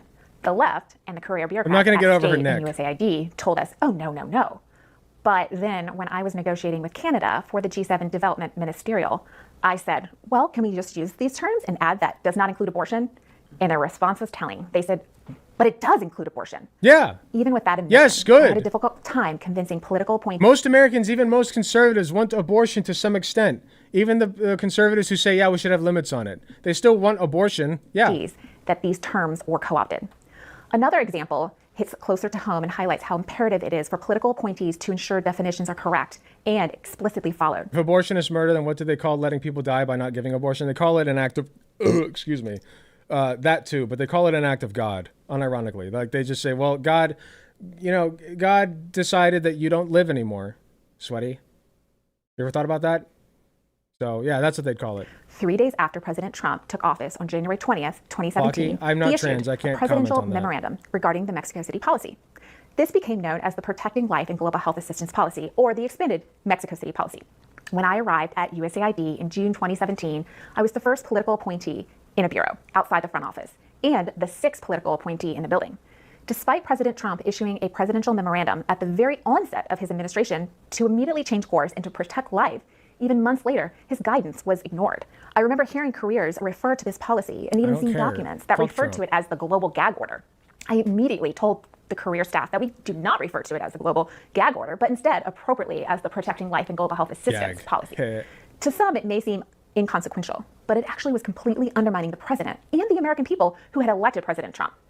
So opposed to this policy change, the left actually started a new organization and an international movement called She Decides, which invited NGOs and other foreign governments to join and actively promote abortion services and advocacy. Essentially, hey, if we need foreign intervention in order to get our abortion rights back, good. Okay? Bring them in. I don't give a fuck. Joining together to try to counter what the Trump administration was doing to protect life. Language matters. Bethany, it's incredible how the left is able to make it killing children and babies a pro-movement. I mean, their narrative they're not is children just and babies, incredible, they're fetuses. and so opposite of what the reality of the situation is. Don't forget, fetuses are very convenient because, like, you don't need to do anything for them, like, if you're a conservative who it's not attached to, right? Like, you can literally just dictate that the person who has the baby takes care of it. And that's it. Like, it's just a chain for women. It's just like largely women or people who have uteruses, right? We see that also with environment, right? So I remember when I was in school, George Carlin, exactly. Elementary school, we were taught that we were all going to be frozen over by an ice. For those who don't know the George Carlin bit, he's like, they want live babies so they can grow up to be dead soldiers. Great bit. And of course, this was terrifying. And then in the 80s, it was acid rain. We were all going to die from the acid rain. And then it moved to global warming, which I think global most warming of the people now? watching this tape will remember. That was during the Obama administration. Yes. And then science comes along and disproves the global warming. Yeah, science came along. Science just came along, right? They didn't disprove global warming. The global temperature is increasing and ice caps are melting. It is warming. It's getting warmer. We have the data for that. In large part, and we have one of the most frigid winters ever known. And then the next thing you know, they're calling it climate change. Now, I always understood that climate change meant seasons. Because the climate is changing. Does change all the time. But of course, that's... we've only had 10 hurricanes in the past 5 years that were once in a lifetime events. Oh, it's fine. Totally fine. Nothing's happening. It's not what's meant by the left. Floods happening in places that are usually droughted. And definitions in the environment. It's a great point, Katie. No biggie. They don't stop. Climate change allegedly Florida's is sinking. Everywhere. And if the American people elect a conservative president, his administration will have to eradicate climate change references from absolutely everywhere. And just kill the earth. Kill the earth. Have you guys ever seen what is it called? What's the movie where the asteroid comes and hits the earth and spoiler alert, the asteroid does hit the earth. Don't Look Up. Great movie. Okay? Little cheesy, little libby, but I think it's a great movie. Don't Look Up is a great movie. According to our intelligence community, the number one threat facing our country today is, drumroll, climate change. Not Russia, not China, not AI, climate change. This shows how the federal government is all in on this issue. And climate change they should be. Wield a lot of power. It's a bad thing. This is an issue to pay attention to, as it has infiltrated it's an existential every part crisis. Of the federal government. Now, when I think of climate change, I immediately think of population control, don't you? Drill, baby, drill. The people who don't want you to have children. Wait. No, when I think of climate change, if you want to talk about population control, you motherfuckers are the ones doing population control because climate change will literally kill the poor people first. Okay? You won't have to think about it until the water is hitting your front door, but it's not going to hit your front door before it hits those of the poor people. Okay? It's going to get really bad for everybody really fast, but as long as you motherfuckers are more comfortable than the rest of us, I guess you're fine with it, right? It's sickening. It's disgusting. Impact on the environment. Perhaps not everyone will make that connection. But you're the ones after talking about time population in international control. Space, okay. Trying to protect. Nobody's saying we should stop people from having babies, by the way. If anything, leftists are trying to make it easier for people to have babies. Okay? I want it to be let's dispel this right now. Me, Alec Gunter, I want it to be easier for people to have babies. Okay? I think that's a good thing when people have children. How do you make it so people can have more children? You make it easier for them to actually have them, and raise them with reasonable prices on things, right? And a roof over their heads and food on the table. All things that should be just automatic, all right? Free healthcare. Make it easier. They're not serious about people having kids. If they were serious, this is just a virtue signal. If they were serious about people having more kids, they would be making it easier for people to have more kids. They do not give a single solitary fuck about people having more kids. Life. I can tell you that this is part of their ultimate goal, to control people. Let me share a personal example of how the left seeks to permeate every dimension of life through their skewed terminology and definitions. This is just about controlling bodies. I had a career employee ask me how many children I had. I thought it was a bit odd of a question, but to be kind, I answered, and I said I had 3 children. And he actually said to me, "Oh wow, 1.5 too many for the environment." I smiled and I said very What? Wait, hold on. I have to listen to this again. I did USAID. I had a career employee ask me how many children I had. I thought it was a bit odd of a question, but to be kind, I answered, and I said I had 3 children. And he actually said to me, "Oh wow, 1.5 too many for the environment." I'm calling bullshit on this. This is such a late Reddit moment. Smiled and I said very politely, if I could have 10 more children, I would. And then everybody stood up and clapped. The policy book captures the essence of climate change. And I quote, "In the name of combating climate change, policies have been used to create an artificial energy scarcity that will require trillions of dollars in new investment, supported with taxpayer subsidies to address a..." It's not an artificial energy scarcity. Fossil fuel runs out. What a concept. Fossil fuels actually fucking run out. We're running on dinosaur bodies. Yeah, eventually we'll run out of bodies of dinosaurs to run on, yeah. And then you have to move to something more infinite. At least, you know, in the grand scheme of things, infinite, like the sun. God forbid we harness the energy of the sun, right? That's all people are asking for. Harness the energy of the sun and the wind that blows infinitely, okay? It might as well be infinite, right? So, like, harness that instead. Yeah, there's limited resources the way that we're going right now. Problem that government and special interests it's not artificial. Have created. Page 364, end of quote. How long can you drill, baby, drill? And weather patterns have all been intertwined by the left. They take or even make up a term and create, extend, and alter. Yeah, all these changing weather patterns, you know, it's like the left takes it and then skews it as though there are changing weather patterns caused by climate change is what they call it, right? Yeah. They take it and they skew it as though there's changing weather patterns. All these changing weather patterns that they take and skew as though there's, you know, changing weather to validate patterns. Whatever ideology good job. Or position they want to ingrain and convince others is good, when in reality it's not.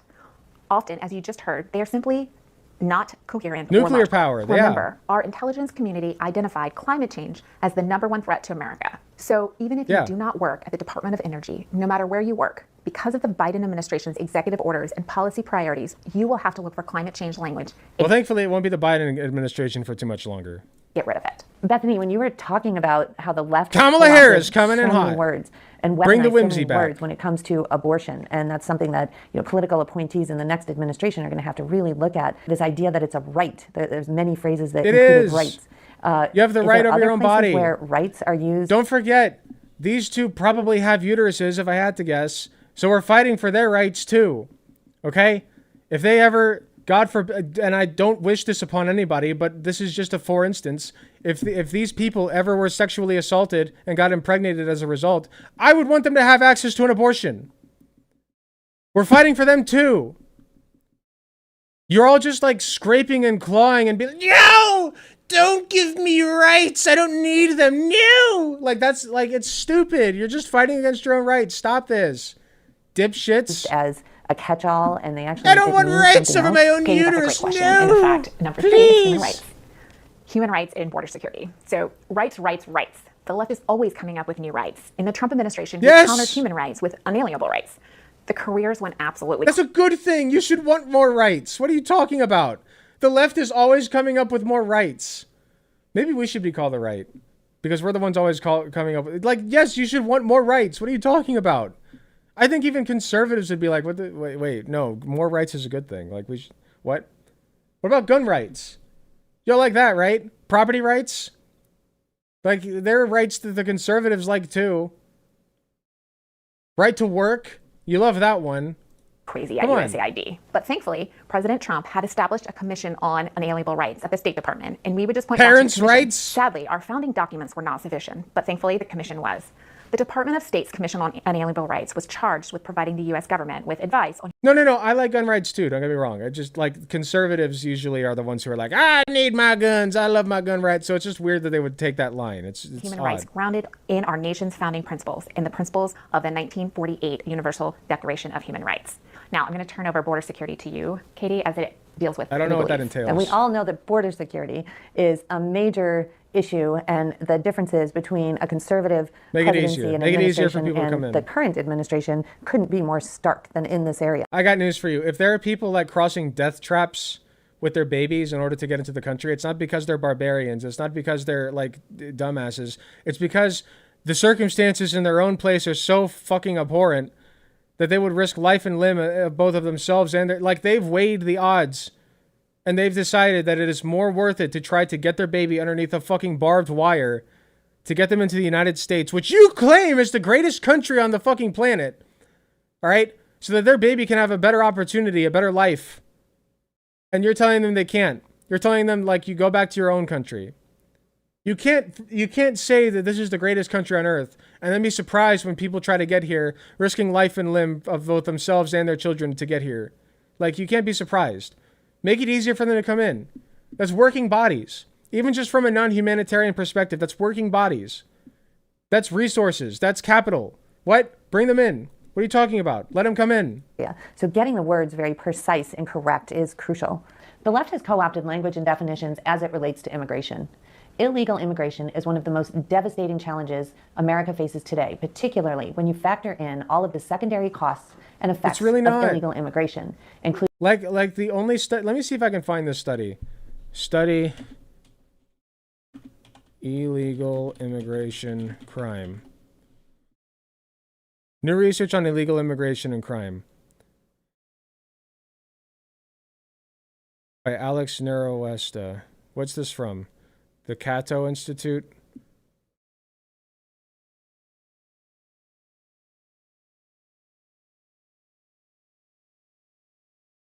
In 2018, the illegal immigrant criminal conviction. I don't want the criminal conviction rate. Wait. Yeah, no, this is right. 782 per 100,000 illegal immigrants, 535 per 100,000 legal immigrants, and 1,422 per 100,000 native-born Americans. The illegal immigrant conviction rate was 45% below that of native-born Americans in Texas. Yeah, this is the one. Yeah, this is the one. Yeah, so illegal immigrants are literally like convicted less than, now granted, they are convicted more than legal immigrants, but they're convicted less than native-born Americans. The general pattern of native-born Americans having the highest criminal conviction rates, followed by illegal immigrants, and then with legal immigrants having the lowest, holds for all other specific types of crimes, such as violent crimes, property crimes, homicide, and sex crimes. So per capita, illegal immigrants, quote unquote, like undocumented immigrants, as we like to call them, are committing less violent crime than native-born Americans. Now, isn't that something? Explain that one. I'd rather live in a neighborhood full of illegal immigrants. Including illicit drug and human trafficking. The left knows the American people oppose illegal immigration and understands its effects. So they have spent years using language designed to both conflate illegal immigration and legal immigration, the latter of which. How can they say somebody born somewhere else is not afforded these inalienable rights? Because they don't see them as human. When you water it down, they do not see those people as human. They don't see, quote unquote, illegal immigrants or even like just brown people in general as human. They really don't. Which most Americans support. Or women, for that matter. They don't see women as human. Illegal immigration is, in fact, illegal. It is a good bet that the left has make it easier then. Make legal immigration easier. Tested and group tested the language it uses to cover up the horrors of illegal immigration. For example, when describing illegal immigration, the left likes to use words and phrases like undocumented immigrants and migrants. These terms are designed to sound softer and take the edge off. Wait, undocumented immigrants and migrants are not the same thing. Migrants who seek shelter, asylum seekers, asylum seekers. Migrants is an encompassing term for anybody who comes over, I believe. Correct me if I'm wrong. I think I'm correct. Migrants is a term for anybody who comes over. But asylum seekers are specifically people who have crisis happening in their own nation, and then they come over here seeking aid. And they're allowed to do, that's legal. They're allowed to do that. That's not illegal immigration. the fact that these people are illegally in the United States. Do I have that right? It is important to note that they specifically avoid using the word alien, which is the terminology used in federal law. To be clear, alien because is that's not a negative or dehumanizing. pejorative term. It is a I don't give a fuck if it's used in federal law. It's dehumanizing as shit. We call them aliens? Ew. legal term of art. Disgusting. It They're simply humans. means that an individual is not a citizen of a particular country. Language matters here for a lot of reasons, but primarily because citizens of the United States have rights. Notice how they're the ones weaponizing language this entire time, by the way. Migrants is a term that means someone that enters the U.S. legally to work for a short period of time. Okay, thank you. I'm not privy to the language. I'm but a simpleton. That others, including foreign nationals who are illegally on our soil, do not. Yeah, If I had they're to like, guess, please let us dehumanize them. Please let us dehumanize the brown people. Please, I'll I do would anything. say that the left's attempt to wash away the term alien Anything to not stems from treat them as their human disdain beings. of actual law, since they want to avoid discussion of what federal immigration law actually requires, which is everything they refuse to do, and their interest in washing What does it away require? the Let's overall talk about value it. of citizenship. Remember, citizenship places a focus on nationality and sovereignty. That reminds me, I've been wanting to take a immigration test, like a citizenship test, just to see if I can. I want to see if I deserve to live here by, like, cishet white dude, right? American born and raised, right? I want to see if I deserve to live here by the standards of these freaks. It'd be interesting. Hello, Hiko. Welcome. I appreciate it. Thank you so much. The left has bought into the globalist vision of a borderless world, and their language choices reflect that. The left loves to say that illegal aliens are undocumented. Not only is that terminology not used anywhere in federal law, but it is clearly designed to soften the concept of illegality by making it seem like it's just a technicality. Humans are not illegal. In other words, if you are You can't be illegal by existing. It makes it sound like you can be here legally, but you're missing a few pieces of bureaucratic paperwork. That is simply Which not is often the case. If an alien has not gone through the appropriate process for obtaining a visa to enter the United States or otherwise followed United States law to enter the United States, they are illegally here. Period. Hard stop. Calling illegal aliens undocumented immigrants. Then make the checking process easier. Check them for okay, I don't know. I don't have all the answers on this, but let's just let's start with the baseline. Let's do a background check, criminal history, things that you would do for a job application, right? Background check, criminal history, do you have the vaccinations updated? And if you don't, we can offer them to you, just make it, make clear that they're ask why you're coming here. Why are you coming here? What's your purpose here? And as long as they check out, I'm fine with them being here. Okay? Because I already live with a bunch of freaks that I don't know, just in the United States. These are just people from somewhere else. Okay? It doesn't make any sense to me why you wouldn't just let them come over. Provided that they're not dangerous, whatever. They don't have a criminal history. Why can't they be allowed here? I don't get it. It doesn't make any sense. Immigrants is the it's clearly too hard for them. Of calling someone who breaks into your house in the middle of the night an undocumented This seems like common homeowner. sense. It is inaccurate, and it is designed to be inaccurate. The term migrants or migration I'm leaving this country? No, Kamala's getting in. Kamala Harris is going to bring the whimsy back. What are you talking about? are just as deceptive. The left likes to use migrants and migration, not only because it sounds gentle, but it also creates confusion. When people hear these terms, like Queen Laura said earlier, it has a specific meaning. It's somebody that enters the U.S. legally to work for a short period of time. What are you talking about? You're just conflating people who come in who aren't born here, and also usually aren't white. Notice that they never take issue with white immigrants. Interesting. Know deep down that migration is seasonal and circular. They think of birds or butterflies. They fly south, they fly north, and so on. And historically, we have had foreign nationals come into the United States for Why are they talking about birds? That migration is seasonal and circular. They think of birds or butterflies. They fly south, they fly north. Oh my God. Oh my, dude, no, that's you. You inserted that. Nobody thinks of that. Nobody thinks of that. What? That's so fucking stupid. You're just baby brain. No, that's what you're projecting. That's what you think of, dumbass. And so on. And historically, we have had dipshit. foreign nationals come into the United States for seasonal or agricultural work and then return to their home countries. It would be reasonable and accurate to refer to those individuals as migrant workers. Which is what is being referred to. But make no mistake, the current mass illegal immigration we are seeing as a result of the Biden administration's intentional actions is not migration, and these people are not migrants. It is an orchestrated invasion being led by the Biden Oh my God, administration. they're not fucking military. Okay, if they were military, you'd have a point, but they're not military. They're not coming in with weapons. They're not setting up bases. They're not killing people. Okay, unless they're like doing it like literally illegally. Okay, which sometimes they are, but according to, you know, our study over here, they're actually killing people on a lower rate than your homegrown American. So what's up with that? Or, if you ask me, like, we're being invaded already internally by white fuckers, all right? These pasty white fuckers who already live here and commit crime at a higher rate than illegal immigrants. In conjunction with the Mexican cartels. The bottom line is, we win or lose political fights based on language. If you let the other side of the debate set the terms of the debate, you've already lost. In the context of immigration specifically, we have to start using more accurate language to describe what is going on and pegging our language to existing law. If we can take back the language here and elsewhere, we will. One's in the chat if you would let her peg you. Win more of these fights. So Bethany, I mean, these are some great examples. And another one that comes to my mind that has been completely co-opted by the left is gender. And I know you have God, so much no. experience in the history of your professional life in dealing with What's this. the opposite Where are of we one? today on this issue and the language and the words and the definitions? Let's talk about the word gender. The word gender is no longer a polite way Gender! to refer to biological sex, male or I'm female. an expert here. The word now is completely toxic. It's no longer being used to mean male or toxic? female, but now how people identify, which is where we get this idea of gender identity. That's always what Katie, it's did you know been. that there are between I don't know these people's genitalia. I'm assuming it's a uterus and of a goober, okay? And that they have XX chromosomes. That's the assumption. But I've never done a gene test on these people, and I have never seen their genitalia, so I don't know. For all I know, this one here could have a swinging dick. And XYY chromosomes even. She could have 2 Y chromosomes. Who's to say? But I don't give a fuck. Because she presents and identifies as a woman.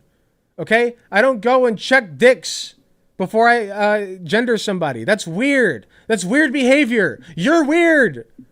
Get the fuck over yourself. 72 and 1,000 different kinds of gender. We should never use the word gender as conservatives. It's not specific and it's nonsensical. Instead, use the word sex or biological sex or male and female. And I don't care where you are in the administration, you will deal with the word gender. They're different concepts. Speaking of sex, the next phrase that we're going to talk about is sex assigned at birth. Now, I just told you to use the word sex, and you may think that sex assigned at birth, that sounds great. Well, actually, it's not. It's the left's attempt to change biological fact and to try to normalize their belief that biological sex can change. Unfortunately, many folks, including solid conservatives, have accepted this and don't understand the danger in using this term. In fact, some conservatives have even taken this term and changed it slightly, gender as revealed at birth. The left is infiltrating our conservative organizations, Christian schools, and even churches. I hope they keep Always be on doing guard. And when a new term is introduced, ask, what is the genesis for this new term and why was it introduced? The genesis is that we're now a trans-inclusive society. Okay, and we've always recognized that gender and sex are 2 separate concepts.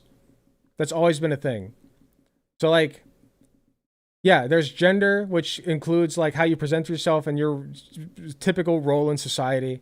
And then there's sex, which is the chromosomes and basically your biological makeup. Chromosomes, hormones, and sexual anatomy. Chromosomes, hormones, and anatomy. That's basically what entails sex.